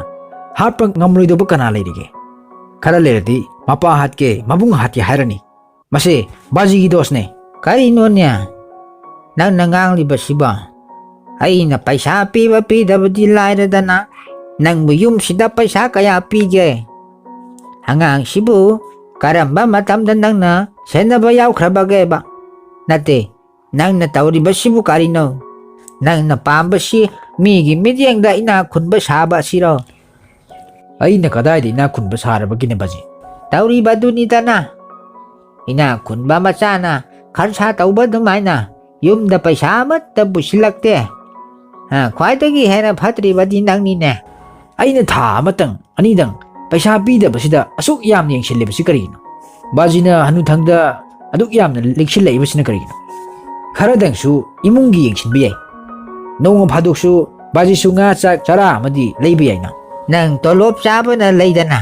ꯑꯩ ꯊꯕꯛ ꯇꯣꯛꯂꯕ ꯑꯩꯅ ꯀꯔꯤꯒꯤ ꯂꯩꯗꯧꯔꯤꯕꯅꯣ ꯑꯩꯅ ꯊꯕꯛ ꯇꯧꯔꯤꯉꯩꯗ ꯌꯥꯝꯗ꯭ꯔꯕꯗ ꯅꯈꯣꯏꯒꯤ ꯐꯅꯅꯕ ꯆꯥꯔꯥ ꯍꯧꯍꯟꯅꯅꯕ ꯍꯣꯠꯅꯔꯛꯏ ꯍꯧꯖꯤꯛꯇꯤ ꯉꯝꯗ꯭ꯔꯦ ꯄꯦꯟꯁꯤꯟꯒꯤ ꯄꯩꯁꯥ ꯈꯔ ꯑꯁꯤꯅ ꯑꯩ ꯍꯔꯗꯨꯋꯥꯔ ꯆꯠꯀꯗꯧꯔꯤꯕꯅꯤ ꯉꯥ ꯆꯥꯛ ꯂꯩꯅꯕ ꯀꯥꯏꯊꯣꯛꯄ ꯉꯝꯗꯦ ꯍꯥꯏꯔꯦꯗꯅ ꯕꯥꯖꯤ ꯌꯥꯝꯅ ꯐꯠꯃꯟꯗ꯭ꯔꯕꯖꯥꯠꯅꯤ ꯑꯩꯗꯤ ꯊꯕꯛ ꯇꯣꯛꯂꯕꯅꯤ ꯍꯥꯏꯗꯨꯅ ꯌꯨꯝꯗ ꯄꯩꯁꯥ ꯄꯤꯗꯕꯇ ꯅꯠꯇꯅ ꯑꯉꯥꯡꯁꯤꯡ ꯐꯥꯎꯕ ꯋꯥꯔꯛꯇ꯭ꯔꯦ ꯇꯤꯔꯊ ꯆꯠꯀꯗꯧꯔꯕꯅꯤ ꯍꯥꯏꯗꯨꯅ ꯌꯨꯝꯒꯤ ꯑꯋꯥꯠ ꯑꯄꯥ ꯐꯥꯎꯕ ꯃꯦꯜꯂꯣꯏ ꯍꯥꯏꯕꯁꯤꯗꯤ ꯕꯥꯖꯤꯁꯨ ꯑꯣꯏꯖꯕ ꯌꯥꯝꯅ ꯊꯤꯕ ꯅꯠꯇ꯭ꯔꯣ ꯅꯪꯅꯤꯅꯦ ꯃꯌꯥꯝꯁꯤꯒꯤ ꯃꯔꯨꯗꯤ ꯅꯣꯡꯃ ꯐꯥꯗꯣꯛꯇꯁꯨ ꯑꯉꯥꯡꯁꯤꯡꯁꯤ ꯀꯔꯤ ꯄꯤꯖꯔꯒ ꯀꯔꯤ ꯄꯤꯊꯛꯂꯒ ꯃꯊ꯭ꯋꯥꯏ ꯍꯔꯥꯎꯒꯗꯒꯦ ꯍꯥꯏꯕꯗꯤ ꯈꯟꯗꯦ ꯃꯈꯣꯏꯅ ꯊꯣꯛꯄ ꯂꯩꯖꯅꯤ ꯍꯥꯏꯗꯨꯅ ꯀꯔꯤꯒꯨꯝꯕꯤ ꯐꯥꯎꯕ ꯊꯑꯣꯏꯕ ꯂꯩꯇꯦ ꯆꯥꯎꯅꯦ ꯉꯁꯤꯒꯤ ꯌꯦꯟꯖꯥꯡꯁꯤꯡꯗꯣ ꯅꯪ ꯑꯃꯨꯛꯇ ꯍꯥꯎꯕ꯭ꯔꯥ ꯌꯦꯡꯉꯨ ꯏꯟꯖꯥꯡ ꯍꯥꯎꯇ꯭ꯔꯤꯕꯁꯤꯗꯤ ꯑꯩꯅ ꯅꯠꯇꯦ ꯑꯊꯣꯡꯕ ꯃꯤꯅꯅꯦ ꯀꯩꯅꯣ ꯕꯥꯖꯤꯒ ꯉꯥꯡꯅꯕꯤꯕ ꯑꯗꯨꯝ ꯉꯥꯡꯅꯕꯤꯌꯨ ꯑꯩꯉꯣꯟꯗ ꯑꯃꯨꯛ ꯊꯩꯊꯕꯤꯔꯛꯀꯅꯨ ꯑꯁꯨꯛ ꯀꯨꯏꯅ ꯌꯨꯝꯗꯒꯤ ꯑꯉꯥꯡ ꯄꯤꯁꯛ ꯑꯣꯏꯔꯤꯉꯩꯗꯒꯤ ꯆꯥꯛ ꯊꯣꯡꯂꯛꯄꯁꯤ ꯀꯥꯡꯁꯣꯏ ꯊꯣꯡꯕꯗꯗꯤ ꯉꯁꯤ ꯊꯣꯡꯂꯤꯕ ꯑꯁꯤꯗꯒꯤ ꯍꯦꯟꯅ ꯍꯥꯎꯅ ꯊꯣꯡꯅꯤꯡꯉꯥꯏ ꯂꯩꯇꯦ ꯅꯪ ꯀꯥꯡꯁꯣꯏꯁꯤ ꯍꯥꯎꯇꯦꯅꯦ ꯄꯤꯖꯔꯨꯆꯣ ꯀꯅꯥꯗꯅꯣ ꯑꯥꯗ ꯃꯩꯇꯩ ꯅꯨꯄꯤꯅ ꯀꯥꯡꯁꯣꯏ ꯊꯣꯡꯕ ꯍꯩꯇ꯭ꯔꯤꯕꯁꯤꯕꯨ ꯑꯩꯕꯨ ꯇꯥꯗ꯭ꯔꯤꯅꯦ ꯃꯩꯁꯅꯥꯝ ꯁꯨꯅꯤꯇꯥ ꯈꯣꯏꯗꯗꯤ ꯀꯥꯡꯁꯣꯏ ꯐꯥꯎꯕ ꯍꯥꯎꯕꯅꯤ ꯑꯉꯥꯡ ꯅꯪ ꯅꯃꯥꯏꯗꯨ ꯊꯨꯒꯥꯏꯔꯨ ꯅꯪ ꯅꯃꯥꯏꯗꯨ ꯊꯨꯒꯥꯏꯔꯨ ꯅꯪ ꯉꯥꯏꯈꯣꯅꯦ ꯀꯔꯤꯅꯣꯅꯦ ꯉꯥꯡꯅꯔꯤꯕꯁꯤꯕꯣ ꯑꯩꯕꯨ ꯒ꯭ꯌꯥꯟꯕꯨ ꯑꯃꯠꯇ ꯇꯥꯗ꯭ꯔꯤꯅꯦ ꯑꯍꯟ ꯐꯥꯎꯕ ꯑꯉꯥꯡꯒꯤ ꯃꯤꯆꯪ ꯆꯪꯂꯦ ꯑꯉꯥꯡꯅ ꯊꯛꯁꯤ ꯈꯥꯁꯤ ꯉꯥꯏꯁꯤꯜꯂꯛꯇ꯭ꯔꯦ ꯅꯪꯅ ꯅꯨꯄꯤ ꯅꯪꯅ ꯏꯟꯁꯤꯟꯗꯨꯅ ꯇꯧꯔꯤꯕꯅꯤ ꯃꯇꯧ ꯏꯃꯥꯟ ꯃꯥꯜꯍꯟꯗꯅ ꯃꯥꯅ ꯃꯩ ꯊꯥꯔꯤꯕꯅꯤ ꯅꯪꯅ ꯄꯥꯝꯖꯈ꯭ꯔꯣ ꯆꯠꯂꯣ ꯀꯔꯤ ꯇꯕꯥꯛꯅ ꯀꯔꯤ ꯇꯧꯔꯗꯅ ꯃꯄꯨꯝ ꯊꯦꯠꯄ ꯃꯈꯩ ꯅꯣꯝꯖꯔꯤꯕ ꯑꯩꯒꯤ ꯏꯃꯧꯕ ꯅꯪꯅ ꯑꯉꯥꯡ ꯁꯥꯗꯨꯅ ꯀꯣꯏ ꯂꯪꯗꯨꯅ ꯂꯩꯔꯒ ꯃꯤ ꯏꯃꯧꯁꯤꯗ ꯇꯥꯏꯅꯔꯤꯅꯦ ꯃꯥ ꯂꯩꯇ꯭ꯔꯕꯗꯤ ꯏꯃꯨꯡꯁꯤ ꯅꯍꯥꯛꯅ ꯁꯔꯈꯥꯏ ꯁꯥꯔꯗꯧꯔꯤꯕꯅꯤ ꯈꯪꯂꯕ꯭ꯔꯥ ꯇꯧꯅꯨ ꯑꯗꯨꯝ ꯇꯧꯅꯨ ꯐꯠꯇꯦ ꯕꯥꯖꯤꯗꯤ ꯃꯥꯒꯤ ꯃꯤꯆꯪ ꯆꯪꯒꯅꯤ ꯕꯥꯖꯤꯗꯒꯤ ꯄꯩꯁꯥ ꯄꯤꯌꯨ ꯍꯥꯏꯗꯕꯁꯤ ꯃꯥ ꯃꯇꯣꯝꯇꯅꯤ ꯅꯣꯡꯃꯇ ꯏꯪꯅ ꯋꯥꯈꯜ ꯈꯟꯗꯨꯅ ꯃꯊꯥ ꯑꯁꯤ ꯄꯣꯊꯥꯅꯕ ꯃꯇꯝ ꯂꯩꯇꯦꯕ ꯌꯨꯝꯗ ꯍꯦꯛ ꯍꯟꯖꯤꯟꯕꯒ ꯈꯣꯏꯗꯧ ꯍꯦꯛꯇ ꯁꯧꯒꯠꯄ ꯍꯨ 8 ꯈꯥꯔꯦ ꯌꯨꯝ ꯑꯁꯤ ꯖꯦꯜꯗ ꯂꯩꯕꯒ ꯆꯞ ꯃꯥꯟꯅꯔꯦꯕ ꯅꯪꯅ ꯑꯃꯨꯛ ꯀꯗꯥꯏꯗ ꯆꯠꯂꯨꯔꯤꯕ꯭ꯔꯥ 이봉어 నంగి సాక్షిత లేరే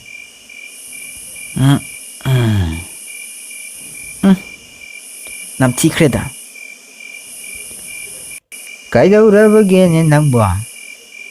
ꯀꯗꯥꯏ ꯆꯠꯂꯨꯕꯒꯦ ꯍꯥꯏꯃꯤ 이보덤비 ꯉꯥꯎꯁꯤꯟꯅꯔꯤꯕ꯭ꯔꯣ ꯀꯔꯤ ꯆꯥꯒꯦ ꯍꯥꯏꯗꯅ ꯉꯥꯎꯁꯤꯟꯅꯔꯤꯕꯅꯣ ꯆꯠꯂꯣ ꯃꯄꯥꯟ ꯆꯠꯈ꯭ꯔꯣ ꯆꯠꯂꯣ ꯆꯥꯛꯀ ꯑꯃꯇ ꯄꯤꯖꯔꯨꯅꯨꯁꯦ ꯅꯪꯕꯨ ꯀꯩꯗꯧꯔꯒꯦꯅꯦ 이보tom비 와니 라니 아무튼 ꯉꯥꯡꯗꯦ ꯆꯥꯛꯁꯨ ꯆꯥꯗꯦ ꯇꯨꯃꯤꯟꯅ ꯁꯪꯇ꯭ꯔꯤꯛ ꯌꯦꯡꯗꯨꯅ ꯂꯩꯔꯤꯕꯁꯤꯕꯣ ꯅꯪꯕꯨ ꯉꯥꯎꯔꯕ꯭ꯔꯥ ꯍꯥꯏꯃꯤ 바지 मꯉꯣꯟꯗ ngasi पैसा क्या पीखे 바지나 मꯉꯣꯟꯗ ngasi पैसा पीब्रो मानो 바지दगी पैसा लौखिब्राबा पैसादी मादी लौदुनतबु लैरिबनिने नंबु अैगी लुपा Chama सिंगदबुनि काउरब्रो 이보tom비 नंना ngasi तौरिबसि करिनो ngasidi mi janiko ngasidi mi du makok tu phat thadat laga I du chup ningi ngasi mi janiko हाय काइनोने माना तौरिबसिबा हाय नुपा मचा Ibohal मसिबु ngaurabra काइनो ama tauri ne masibo mi janingi haisini mi janingi 이보tom비 nang 풀어오라 nang चलो थोइद्रिबा करिनो चलो थादो तामो अई मी याम जानिंगदुन लैबजानि कांदे अइंगोंदा हरकन थादो आइमे काइदौरगे हाय मी ना नंग मुंगाउरब्रा मी काइदौरगे मी बाजी अई कयमता ngaude अई ग्यान याम तारिबजा अदु नंग तोरिबसि करिनोबा ꯀꯔꯤꯅꯣꯕ ꯅꯪꯅ ꯄꯥꯝꯂꯤꯕꯁꯤ ꯍꯥ ꯀꯔꯤꯅꯣꯕ ꯅꯪꯅ ꯄꯥꯝꯂꯤꯕꯁꯤ ꯐꯨꯅꯕꯗ꯭ꯔꯣ ꯍꯥ ꯐꯨꯅꯕ ꯄꯥꯝꯕ꯭ꯔꯕ ꯑꯩꯅ ꯇꯥꯃꯣ ꯐꯨꯅꯗꯨꯅ ꯀꯩꯗꯧꯗꯧꯔꯤꯕꯅꯣ ꯇꯥꯃꯣ ꯈꯣꯏ ꯕꯥꯖꯤ ꯈꯣꯏ ꯅꯈꯣꯏꯅ ꯊꯣꯛꯄ ꯑꯗꯨꯝ ꯂꯩꯌꯣ ꯑꯩꯉꯣꯟꯗ ꯌꯦꯠꯂꯤꯕ ꯀꯔꯤꯒꯤꯅꯣ ꯑꯩ ꯇꯥꯃꯣꯕꯨ ꯕꯥꯖꯤꯕꯨ ꯐꯨꯅꯤꯡꯗꯦ ꯅꯈꯣꯏ ꯐꯨꯔꯒ ꯑꯩ ꯏꯖꯠ ꯃꯥꯡꯉꯦ ꯀꯌꯥꯗꯨ ꯁꯤꯠꯇ꯭ꯔꯤꯕꯅꯣꯁꯦ ꯀꯔꯤꯅꯣ ꯅꯪꯅ ꯄꯥꯝꯂꯤꯕꯁꯦ ꯍꯥ ꯅꯪꯅ ꯁꯨꯃꯥꯏꯅ ꯇꯧꯔꯤꯕꯁꯤ ꯀꯌꯥꯝ ꯀꯨꯏꯔꯦ ꯍꯥꯏꯌꯨ ꯁꯦꯡꯗꯣꯛꯅꯁꯤ ꯅꯪꯅ ꯄꯥꯝꯂꯤꯕꯁꯤ ꯀꯔꯤꯅꯣ ꯀꯥꯟꯅꯗꯦ ꯇꯥꯃꯣ ꯑꯩ ꯉꯁꯤ ꯋꯥ ꯌꯥꯝ ꯉꯥꯡꯅꯤꯡꯗꯦ ꯑꯩ ꯉꯁꯤ ꯊꯋꯥꯏ ꯌꯥꯝ ꯅꯨꯡꯉꯥꯏꯇꯦ ꯊꯋꯥꯏ ꯌꯥꯝ ꯅꯨꯡꯉꯥꯏꯇꯦ ꯍꯥꯏꯁꯤꯅꯤ ꯀꯩꯗꯧꯔꯒꯦ ꯃꯤ ꯅꯪꯕꯣ ꯅꯠꯇꯦ ꯃꯤꯒ ꯐꯨꯅꯔꯨꯕ꯭ꯔꯥ ꯃꯤ ꯅꯨꯡꯅꯀ ꯁꯨꯅꯔꯨꯔꯕ꯭ꯔꯥ ꯃꯤ ꯑꯩꯗꯤ ꯌꯨꯝ ꯑꯁꯤꯗ ꯂꯩꯕ ꯉꯝꯃꯣꯏꯗꯧꯔꯤꯗ ꯅꯈꯣꯏꯒꯨꯝꯕ ꯃꯌꯥꯝ ꯑꯁꯤ ꯇꯤꯟꯅꯕ ꯉꯝꯃꯣꯏꯗꯧꯔꯤ ꯑꯩ ꯈꯥꯡꯕ ꯉꯝꯃꯣꯏꯗꯧꯔꯤ ꯅꯈꯣꯏ ꯄꯨꯝꯅꯃꯛ ꯑꯩꯒꯤ ꯄꯩꯁꯥ ꯁꯤꯡꯕꯤꯔꯣ ꯑꯩ ꯇꯤꯊ ꯆꯠꯆꯈ꯭ꯔꯒꯦ ꯀꯥꯟꯅꯄꯣꯠ ꯅꯠꯇꯦ ꯑꯩꯒꯤ ꯄꯩꯁꯥ ꯁꯤꯡꯕꯤꯔꯣ ꯑꯩꯗ ꯆꯠꯆꯈ꯭ꯔꯒꯦ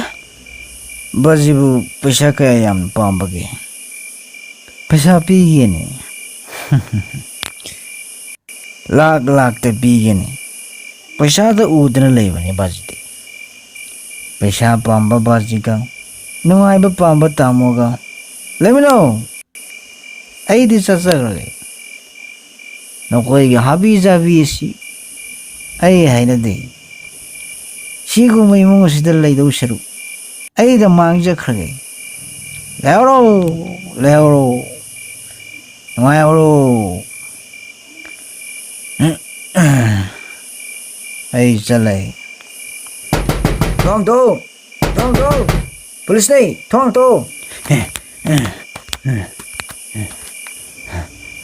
ꯃꯣꯏ ꯇꯥꯃꯣ ꯀꯅꯥꯅꯣ ꯕꯨꯇꯣꯝꯕꯤ ꯇꯥꯟꯅꯕ ꯑꯣꯏꯔ ꯃꯥꯜꯂꯦ ꯀꯝꯗꯧꯅꯤ ꯇꯧꯔꯤꯁꯤꯗꯤ ꯕꯨꯇꯣꯝꯕꯤ ꯅꯪꯗ ꯑꯗꯨꯝ ꯂꯣꯠꯂꯨꯀꯣ 이보할 까리노니 낭 뭐하고 얘기는 해 아이 뭐 이빠 갈래냐 난 독도나 욱당강 놈네 이붕어 ꯂꯩꯇꯦ ꯍꯥꯏꯕꯤꯌꯨ ꯁꯣꯏꯗꯅ ꯏꯅꯥꯎ ꯑꯃꯨꯛ ꯐꯥꯒꯗꯧꯒꯤ ꯇꯧꯔꯤꯕ ꯑꯣꯏꯔꯤꯅꯤ 이보할 이보할 낭 뭐 까이노 먹다 다우네 해 낭봐 아이 뭐 실험다 자와 뭐 따가다운다 라데 와 가래다 헤이 쇼 바지 가다오라 가나오라 가리 하랴 이부tom비 따느라꾸네 서브 인스펙터 군지니 가리기니 하이버기니 가다오란 버기노 이부tom비 파दन पुखिदबु यादे हाइरि युमदा लेरंगबनि हाइना पाउ फंगे 마람디 가리기니 하이버기니 라이티 하이크라보 नत्रो नंबो इमुंगदे चंगदुना थिगी हाइ मखोइगिसि कै यामना लुबु केसकी ओइरा माले पंजाबी मचा अमगसि मखोइना थांगना थिलमले सिरे हाइरि इमा हरि कृष्ण कम डाउनी अदुलदिया हे ईश्वर कम डाउनी अस पीगी पिथोखरसिदा बाजी मा लेरगा इज्जत यामना मांगलकदौरे कयादमु फत्रिनो मनाउ नुपा जेलले पिथोखरसि हारिसिबु करम नुपा इबो हल अइदि ज्ञान मांगलेने करम न तौरिसि अदु करम नै चा तोंबबु पुलिस त पिथोकदगेने हा नते नंबु करी पोइनैनो अदुबो पुहलोय हारगना पैसा पिउ सिनिदना बाजिना लेरगा लुपा 500 खपिबिखो अदि पैसा मत लैतबनिना जेलदा पिथोखरसि हारिबसिनि कयादा मबु फटखिद्रबा पानमनिसबा नंग तुमिन लेयो नमाय थुगाय कनी करी काननब चबेत ngaunibano ai पैसा लैते हारेदना नैदे कदाइदगी अइनि असेगुंबा नुपा सिदा अइने युम मालुरिबसि आंकपने मनाउ नुपा फावबा नुसिबा लैते करमने हिंगदौनो सिबो थाजलौरा फारे फिर तुमिना लैबिरो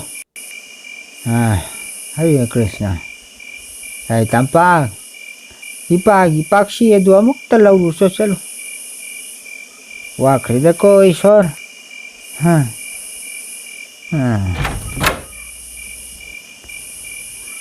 से नंग पीडोरो से हे भगवान ꯑꯩ ꯀꯔꯤ ꯄꯥꯞ ꯇꯧꯈꯤꯗꯅ ꯄꯨꯟꯁꯤ ꯑꯁꯤ ꯂꯣꯏꯔꯝꯗꯥꯏꯁꯤꯗ ꯑꯣꯟꯊꯣꯛꯅ ꯋꯥꯍꯜꯂꯦꯗꯀꯣ ꯇꯝꯄꯥꯛ ꯆꯥꯛ ꯅꯨꯡꯒꯁꯤ ꯑꯝꯇ ꯁꯦꯡꯖꯜꯂꯨꯁꯦ ꯉꯁꯤꯗꯤ ꯆꯥꯐꯝ ꯑꯃ ꯍꯥꯡꯒꯠꯂꯦ ꯍꯥꯏꯕꯣ ꯏꯕꯣꯇꯣꯝꯕꯤ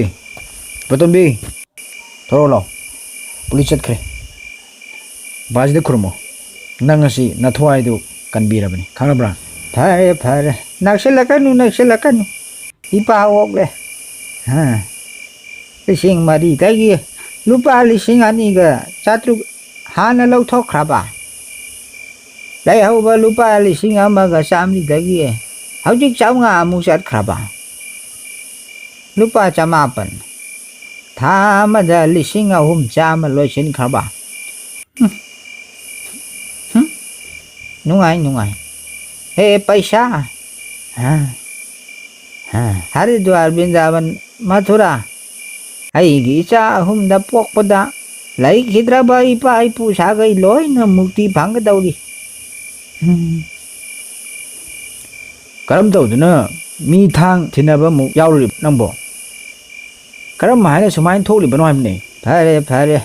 ꯃꯉꯣꯟꯗ ꯋꯥ ꯉꯥꯡꯕꯤꯔꯨꯔꯅꯨ ꯑꯩꯉꯣꯟꯗꯗꯤ ꯅꯈꯣꯏ ꯂꯣꯏꯅꯃꯛ ꯆꯞ ꯃꯥꯟꯅꯩ ꯑꯃꯅ ꯊꯥꯡ ꯄꯥꯏꯕ ꯑꯃꯅ ꯁ꯭ꯀꯨꯇꯔ ꯇꯣꯡꯕ ꯑꯃꯅ ꯄꯥꯈꯪ ꯁꯪꯒ ꯇꯧꯕ ꯂꯣꯏꯅ ꯑꯩꯉꯣꯟꯗꯗꯤ ꯑꯝꯍꯥꯅꯤ ꯀꯅꯥ ꯆꯥꯛ ꯆꯥꯈꯤꯗꯧꯔꯤ ꯇꯝꯄꯥꯛ ꯅꯪꯁꯨ ꯆꯥꯛ ꯅꯨꯡ ꯆꯥꯊꯣꯛꯂꯣ ꯉꯁꯤꯗꯤ ꯇꯨꯃꯤꯟꯅ ꯑꯃꯨꯛꯇ ꯄꯣꯊꯥꯁꯤ ꯅꯄꯥ ꯉꯁꯤꯗꯤ ꯋꯥꯔꯦ ꯍꯔꯦ ꯀ꯭ꯔꯤꯁꯅ ꯕꯥꯖꯤ ꯕꯥꯖꯤꯕꯨ ꯑꯩꯅ ꯌꯥꯝꯅ ꯋꯥꯍꯜꯂꯦ ꯑꯩ ꯑꯃꯨꯛ ꯕꯥꯖꯤꯗ ꯑꯋꯥꯕ ꯄꯤꯖꯔꯔꯣই ꯑꯩ ꯆꯠꯆꯈ꯭ꯔꯒꯦ ꯕꯥꯖꯤ ꯀꯗꯥꯏꯗ ꯑꯃꯨꯛ ꯆꯠꯀꯗꯧꯔꯤꯕꯅꯣ ꯅꯪꯕꯣ ꯅꯪꯒꯤꯗꯃꯛ ꯄꯩꯁꯥ ꯇꯤꯡꯕ ꯌꯥꯕ ꯇꯤꯡꯂꯦ ꯀꯗꯥꯏꯗ ꯑꯃꯨꯛ ꯆꯠꯀꯗꯧꯔꯤꯕ ꯑꯩ ꯏꯃꯨꯡ ꯑꯁꯤꯗ ꯑꯃꯨꯛ ꯈꯣꯡꯗꯥꯖꯔꯔꯣꯏ ꯑꯩ ꯁꯨꯝ ꯃꯥꯡꯖꯈ꯭ꯔꯒꯦ 이보tom비 ꯀꯅꯥꯅꯣ ꯊꯥꯅ ꯑꯃꯨꯛ ꯍꯜꯂꯛꯂꯕ꯭ꯔꯅꯦ 이보ꯍꯜ ꯅꯪꯕꯨ ꯑꯃꯨꯛꯇ ꯌꯦꯡꯉꯨꯅꯦ ꯍꯔꯦ ꯀ꯭ꯔꯤꯁꯅ ꯑꯣꯖꯥ ꯕꯤꯔꯦꯟꯅꯤ ꯆꯪꯂꯛꯄ ꯌꯥꯒꯗ꯭ꯔꯥ ꯀꯔꯤ ꯑꯣꯖꯥ ꯕꯤꯔꯦꯟ ꯀꯔꯤꯒꯤꯅꯣ ꯑꯁꯨꯛ ꯊꯦꯡꯂꯕ ꯀꯥꯟꯁꯤꯗ ꯆꯪꯂꯛꯎ ꯍꯥꯏꯌꯨꯗꯅ ꯑꯣꯖꯥ ꯕꯤꯔꯦꯟ ꯑꯣꯖꯥ ꯕꯤꯔꯦꯟ ꯂꯦꯡꯁꯤꯟꯕꯤꯔꯛꯑꯣ ꯇꯝꯄꯥ ꯃꯣꯔꯥ ꯑꯃ ꯄꯨꯔꯛꯑꯣ ꯑꯣꯖꯥꯒꯤ 이봉어 ꯐꯝꯃꯨ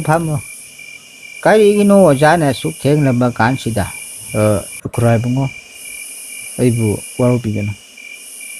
ꯏꯕꯣꯍꯜ ꯕꯥꯕꯨ ꯑꯩꯕꯨ ꯉꯥꯛꯄꯤꯌꯨ ꯀꯩꯗꯧꯔꯒꯦ ꯀꯔꯤ ꯇꯧꯅꯔꯕꯒꯦ ꯑꯩꯈꯣꯏꯅ ꯃꯇꯦꯡ ꯄꯥꯡꯕ ꯌꯥꯕ ꯀꯔꯤꯅꯣ ꯇꯥꯛꯄꯤꯌꯨ 이봉어 이자ꯗꯤ ꯀꯔꯤ ꯍꯥꯏꯅꯤꯡꯉꯤ ꯅꯅꯥꯎ ꯅꯆꯟ ꯑꯅꯤ ꯑꯁꯤ ꯅꯪꯅ ꯂꯥꯏꯔꯤꯛ ꯇꯝꯕꯤꯔꯛꯄꯅꯤ 이자ꯅ ꯍꯥꯏꯅꯤꯡꯕ ꯀꯔꯤꯅꯣ ꯏꯄꯥꯈꯣꯏꯗꯤ ꯉꯁꯤꯗꯤ ꯑꯣꯟꯊꯣꯛꯄ ꯑꯋꯥꯕ ꯑꯃ ꯇꯥꯔꯗꯅ ꯅꯍꯥꯛ ꯂꯥꯛꯄ ꯐꯥꯎ ꯄꯥꯈꯠꯂꯨꯔꯕꯅꯤꯅꯦ ꯑꯩ ꯈꯪꯖꯩ ꯑꯩꯍꯥꯛ ꯀꯨꯏꯔꯦ ꯄꯨꯡ 3 ꯐꯥꯔꯦ ꯃꯄꯥꯟꯗ ꯉꯥꯏꯖꯔꯤꯕ ꯊꯅꯥ ꯀꯥꯡꯕꯨ ꯑꯃ ꯆꯠꯈꯤꯕ ꯑꯩ ꯂꯣꯏꯅ ꯊꯦꯡꯅꯖꯩ ꯑꯩꯍꯥꯛꯁꯨ ꯆꯠꯂꯁꯤꯔꯥ ꯍꯥꯏꯅ ꯇꯧꯔꯕꯅꯤ ꯑꯗꯨꯗ ꯑꯩꯍꯥꯛ ꯎꯄꯥꯏ ꯑꯃ ꯂꯩꯖꯗ꯭ꯔꯗꯨꯅ ꯆꯪꯂꯛꯄꯅꯤ ꯑꯩꯕꯨ ꯉꯥꯛꯄꯤꯌꯨ ꯀꯩꯗꯧꯔꯒꯦꯅꯦ ꯀꯩꯅꯣ 이자ꯅ ꯄꯥꯝꯕꯕꯣ ꯍꯥꯏꯌꯨꯅꯦ ꯇꯥꯁꯤꯅꯦ ꯑꯩ ꯇꯣꯟꯗꯣꯟꯕꯤ ꯑꯃꯨꯛꯇ ꯎꯅꯖꯕ ꯌꯥꯒꯗ꯭ꯔꯥ ꯀꯩꯗꯧꯒꯦ ꯍꯥꯏꯕꯒꯦꯅꯦ ꯇꯣꯟꯗꯣꯝꯕꯤ ꯅꯪ ꯑꯣꯖꯥ ꯕꯤꯔꯦꯟ ꯂꯥꯛꯏꯅꯦ ꯑꯩ ꯂꯥꯎꯅꯦ ꯊꯣꯔꯛꯎ ꯂꯥꯎꯅꯦ ꯀꯔꯥꯏꯗ ꯑꯃꯨꯛ ꯂꯣꯠꯈ꯭ꯔꯦ ꯃꯗꯨꯅ ꯑꯣꯖꯥ ꯀꯩꯗꯧꯅ ꯂꯥꯛꯏꯅꯣ ꯑꯩꯅ ꯂꯥꯛꯀꯅꯣ ꯍꯥꯏꯗ꯭ꯔꯣ ꯑꯣꯖꯥ ꯅꯪ ꯉꯁꯤꯃ ꯏꯀꯥꯏꯕ ꯈꯪꯈꯤꯗ꯭ꯔꯦ ꯀꯩ ꯀꯥꯟꯅ ꯂꯥꯛꯏꯅꯣ ꯅꯪꯒꯤ ꯑꯣꯖꯥꯗꯕꯨ ꯑꯗꯨꯃꯥꯏꯅ ꯊꯛꯁꯤ ꯈꯥꯁꯤ ꯅꯥꯏꯗꯕ ꯇꯧꯍꯩꯗꯦꯅꯦ ꯒꯨꯔꯨꯗ ꯂꯪꯖꯕ ꯍꯧꯅꯗꯦꯅꯦ ꯀꯔꯤꯒꯤ ꯂꯪꯖꯔꯨꯒꯕꯅꯣ ꯑꯣꯖꯥ ꯑꯩꯅ ꯅꯪꯒꯤ ꯄꯩꯁꯥꯗꯨ ꯀꯔꯤꯁꯨ ꯍꯥꯠꯂꯣꯏ ꯍꯥꯏꯔꯦꯗꯅ ꯁꯤꯡꯅꯔꯣꯏꯗꯧꯅ ꯄ꯭ꯔꯞ ꯍꯦꯛꯇ ꯇꯛꯄꯁꯤꯕꯨ ꯅꯪ ꯉꯁꯤꯃ ꯏꯖꯠ ꯑꯣꯟꯊꯣꯛꯅ ꯌꯥꯎꯈꯤꯗ꯭ꯔꯦ ꯀꯔꯤꯅꯣꯅꯦ ꯉꯥꯡꯅꯔꯤꯕꯁꯤꯕꯣ ꯑꯩꯕꯨ ꯒ꯭ꯌꯥꯟ ꯑꯃꯨꯛꯇ ꯇꯥꯍꯜꯂꯨꯅꯦ ꯀꯔꯤꯅꯣꯅꯦ ꯋꯥꯐꯝꯗꯨꯕꯣ ꯈꯨꯔꯥꯏꯕꯨꯡꯉꯣ ꯋꯥꯔꯧꯕꯤꯒꯅꯨ ꯇꯣꯟꯗꯣꯟꯕꯤ ꯅꯍꯥꯛꯁꯨ ꯃꯤꯅꯨꯡꯁꯤ ꯌꯥꯝ ꯈꯪꯗꯦ ꯂꯧꯔꯝꯗꯥꯏꯗꯗꯤ ꯍꯦꯛ ꯁꯤꯠꯊꯗꯨꯅ ꯑꯩꯒꯤ ꯄꯨꯛꯅꯤꯡ ꯄꯨꯡꯁꯨꯝ ꯍꯦꯛ ꯁꯨꯝꯍꯠꯂꯤ ꯑꯩꯅ ꯅꯪꯕꯨ ꯌꯥꯝ ꯊꯥꯖꯔꯨꯏ ꯍꯧꯖꯤꯛ ꯅꯍꯥꯛꯅ ꯆꯠꯂꯤꯕ ꯁꯥꯖꯠꯇꯨꯅ ꯑꯩꯍꯥꯛ ꯅꯪꯕꯨ ꯊꯥꯖꯕ ꯉꯝꯗꯔꯦ ꯅꯪ ꯑꯩꯕꯨ ꯋꯥꯔꯧꯒꯅꯨ ꯑꯩꯍꯥꯛ ꯎꯄꯥꯏ ꯂꯩꯇꯗꯨꯅ ꯆꯪꯂꯛꯄꯅꯤ ꯑꯩꯕꯨ ꯑꯣꯠꯂꯒꯅꯨ ꯇꯣꯟꯗꯣꯟꯕꯤ ꯀꯔꯤꯅꯣꯅꯦ ꯉꯥꯡꯅꯔꯤꯕ ꯋꯥꯁꯤꯕꯣ ꯑꯩꯕꯨ ꯚꯥꯞ ꯑꯃꯠꯇ ꯇꯥꯗ꯭ꯔꯤꯅꯦ ꯈꯨꯔꯥꯏꯕꯨꯡꯉꯣ ꯇꯣꯟꯗꯣꯟꯕꯤꯅ ꯚꯣꯠ ꯂꯦꯞꯄꯒꯤ ꯑꯩꯉꯣꯟꯗꯒꯤ ꯂꯨꯄꯥ 1,000 ꯂꯧꯈꯤ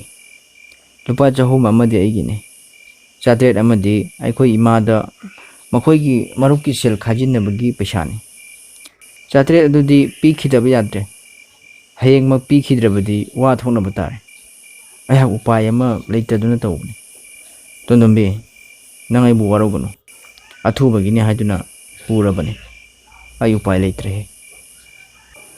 ꯍꯥꯏ ꯂꯝꯀꯦꯠ ꯂꯝꯍꯥꯏꯕꯤ ꯅꯪꯅ ꯚꯣꯠ ꯂꯦꯞꯄꯒꯤ ꯑꯣꯖꯥꯗꯒꯤ ꯄꯩꯁꯥ ꯄꯨꯕ ꯍꯧꯅꯕ꯭ꯔꯣ ꯑꯣꯛꯇꯕꯤ ꯅꯪ ꯑꯁꯤ ꯂꯩꯔꯝꯃꯣ ꯈꯪꯒꯅꯤ ꯅꯪ ꯕꯥꯖꯤ ꯑꯖꯝꯇ ꯈꯥꯝꯃꯣ ꯕꯥꯖꯤ ꯉꯥꯏꯈꯣꯅꯦ ꯑꯩꯉꯣꯟꯗꯒꯤ 500 ꯑꯃꯒ ꯅꯪꯒꯤ ꯑꯣꯖꯥ ꯕꯤꯔꯦꯟꯗꯒꯤ 1,000 ꯂꯧꯔꯤꯕꯅꯤꯅꯦ ꯇꯣꯟꯗꯣꯟꯕꯤ ꯚꯣꯠ ꯂꯦꯞꯄꯕꯨ 1,500ꯅ ꯑꯣꯛꯄ꯭ꯔꯣ ꯂꯨꯄꯥ 2,000 ꯍꯦꯟꯅ ꯆꯪꯂꯤꯕꯅꯤ ꯑꯣꯖꯥ ꯅꯪꯕꯨ ꯄꯩꯁꯥ ꯑꯗꯨ ꯁꯤꯡꯗ꯭ꯔꯕꯁꯨ ꯌꯥꯔꯦ ꯍꯥꯏꯈꯤꯕꯗꯥꯏꯅꯦ ꯅꯍꯥꯛꯅ ꯑꯩꯕꯨ ꯆꯥꯟꯕꯤꯅꯤ ꯍꯥꯏꯈꯤꯕꯗꯨꯗ ꯍꯥꯏꯈꯤꯕꯅꯤ ꯍꯧꯖꯤꯛ ꯉꯁꯥꯏ ꯅꯪꯅ ꯅꯪꯒꯤ ꯄꯥꯈꯪ ꯃꯔꯨꯞ ꯑꯗꯨꯗ ꯆꯠꯈꯤꯕ ꯁꯥꯖꯠꯇꯨ ꯎꯔꯨꯔꯒ ꯑꯩꯍꯥꯛ ꯅꯪꯕꯨ ꯊꯥꯖꯕ ꯉꯝꯗ꯭ꯔꯦ ꯈꯨꯔꯥ ꯀꯨꯏꯅ ꯐꯥꯖꯤꯟꯗꯨꯅ ꯊꯝꯂꯛꯄ ꯉꯝꯗ꯭ꯔꯦ ꯑꯩꯕꯨ ꯐꯨꯒꯦ ꯍꯥꯏꯔꯕꯁꯨ ꯐꯨꯕꯤꯌꯨ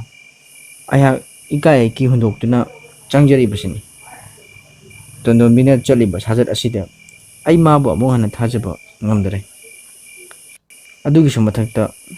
ꯄꯩꯁꯥ ꯂꯨꯄꯥ 900 ꯑꯗꯨ ꯄꯤꯊꯣꯛꯈꯤꯗ꯭ꯔꯕꯗꯤ ꯋꯥ ꯊꯣꯛꯄ ꯇꯥꯔꯦ ꯑꯩꯕꯨ ꯑꯃꯨꯛꯇ ꯀꯟꯕꯤꯌꯨ ꯅꯨꯄꯥꯅꯤ ꯍꯥꯏꯔꯒ ꯏꯖꯠ ꯑꯗꯨ ꯌꯥꯝ ꯌꯥꯎꯗꯕ ꯅꯨꯄꯤꯅꯤ ꯍꯥꯏꯔꯒ ꯏꯀꯥꯏꯕ ꯅꯥꯏꯗꯕꯤ ꯑꯣꯛꯇꯕꯤ ꯅꯪꯕꯨ ꯑꯩꯅ ꯏꯆꯜꯅꯤ ꯍꯥꯏꯅ ꯊꯝꯈꯤꯒꯗ꯭ꯔꯣ ꯆꯠꯂꯨ ꯑꯥꯗ ꯆꯠꯂꯣ ꯉꯥꯏꯈꯣꯅꯦ ꯚꯥꯞ ꯑꯃꯨꯛꯇ ꯇꯥꯅꯈꯤꯁꯤꯅꯦ ꯀꯔꯤꯒꯤ ꯚꯥꯞ ꯇꯥꯅꯒꯗꯧꯔꯤꯕꯅꯣ ꯑꯁꯤꯗꯒꯤ ꯍꯦꯟꯅ ꯚꯥꯞ ꯇꯥꯅꯤꯡꯉꯥꯏ ꯂꯩꯇꯦ ꯅꯆꯥꯅꯨꯄꯤ ꯑꯐꯥꯎꯕꯤ ꯑꯁꯤꯅ ꯀꯩꯁꯨ ꯈꯪꯖꯗꯕ ꯑꯣꯖꯥ ꯑꯁꯤꯗꯒꯤ ꯂꯨꯄꯥ 1,000 ꯂꯧꯊꯣꯛꯂꯦ ꯃꯥꯒꯤ ꯅꯨꯄꯤ ꯑꯣꯏꯅꯤ ꯍꯥꯏꯖꯤꯜꯂꯦ ꯑꯗꯨꯒ ꯄꯥꯈꯪ ꯑꯇꯩꯗ ꯅꯨꯡꯁꯤ ꯃꯕꯨꯡ ꯃꯧꯄ꯭ꯋꯥ ꯏꯖꯠ ꯃꯥꯡꯍꯟꯕꯤ ꯆꯠꯂꯣ ꯅꯁꯛꯇꯨ ꯌꯦꯡꯅꯤꯡꯗꯦ ꯐꯩ ꯂꯩꯕꯤꯔꯣꯏ ꯌꯨꯝꯁꯤꯗ ꯂꯩꯕꯤꯔꯣꯏ ꯍꯥꯏ ꯑꯣꯖꯥ ꯂꯥꯎ ꯅꯪꯒꯤ ꯅꯨꯄꯤ ꯑꯣꯏꯕꯤꯔꯒꯦ ꯂꯥꯎ ꯆꯠꯁꯤ ꯆꯥꯍꯧꯂꯣ ꯑꯗꯨꯒ ꯅꯪꯒꯤ ꯄꯩꯁꯥꯗꯤ ꯁꯤꯡꯉꯔꯣꯏ ꯏꯁꯥ ꯑꯣꯏꯅ ꯂꯧꯖꯧ ꯂꯥꯎ ꯉꯥꯏꯈꯣꯅꯦ ꯀꯔꯤꯅꯣꯅꯦ ꯉꯥꯡꯅꯔꯤꯗꯨꯕꯣ ꯑꯗꯨ ꯍꯦꯛꯇ ꯌꯥꯕ꯭ꯔꯥꯅꯦ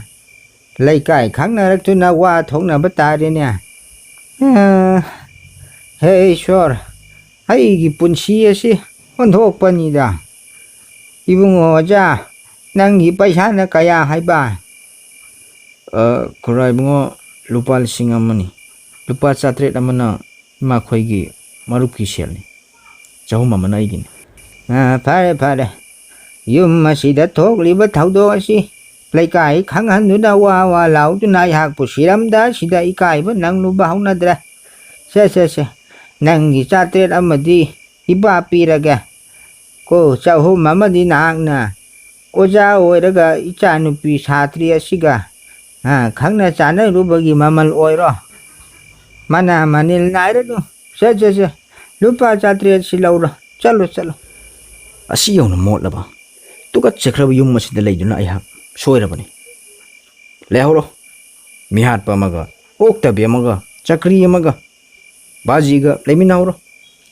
ꯑꯩ ꯌꯨꯝ ꯑꯁꯤꯗ ꯂꯩꯗꯨꯅ ꯑꯩ ꯁꯥꯟꯇꯤ ꯐꯪꯂꯣꯏꯗꯧꯔꯤ ꯅꯪꯅ ꯀꯗꯥꯏꯗ ꯆꯠꯄ ꯌꯥꯒꯗꯒꯦꯅꯦ ꯏꯕꯣꯍꯜ ꯅꯪꯗꯤ ꯏꯆꯥ ꯅꯨꯄꯥ ꯑꯍꯜꯅꯤ ꯑꯩꯅ ꯁꯤꯈ꯭ꯔꯦ ꯍꯥꯏꯔꯒ ꯌꯨꯝ ꯑꯁꯤ ꯅꯍꯥꯛꯅ ꯄꯨꯍꯧꯐꯝ ꯊꯣꯛꯏ ꯅꯪ ꯆꯠꯄ ꯌꯥꯗꯦꯀꯣ ꯅꯪꯅ ꯈ꯭ꯋꯥꯏꯗꯒꯤ ꯃꯀꯣꯛꯅꯤ ꯅꯍꯥꯛꯅ ꯇꯥꯏꯁꯤꯟꯅꯕ ꯑꯐꯕ ꯇꯥꯅꯕ ꯍꯣꯠꯅꯧ ꯍꯔꯦ ꯀ꯭ꯔꯤꯁꯅ 900 ꯑꯃꯁꯨ ꯅꯥꯟꯊꯣꯛꯈ꯭ꯔꯕ ꯂꯨꯄꯥ 200 ꯈꯛ ꯂꯩꯔꯤ ꯑꯗꯨꯅꯤ ꯍꯧꯈꯤꯕ ꯃꯄꯣꯛꯀꯤ ꯇꯧꯈꯤꯕ ꯄꯥꯞ Radhe Karinonya tampak Nangi na kari wakat no Baji ayhak leiduna yum asida awaba yama thokle ayhak si ipamda chakhrage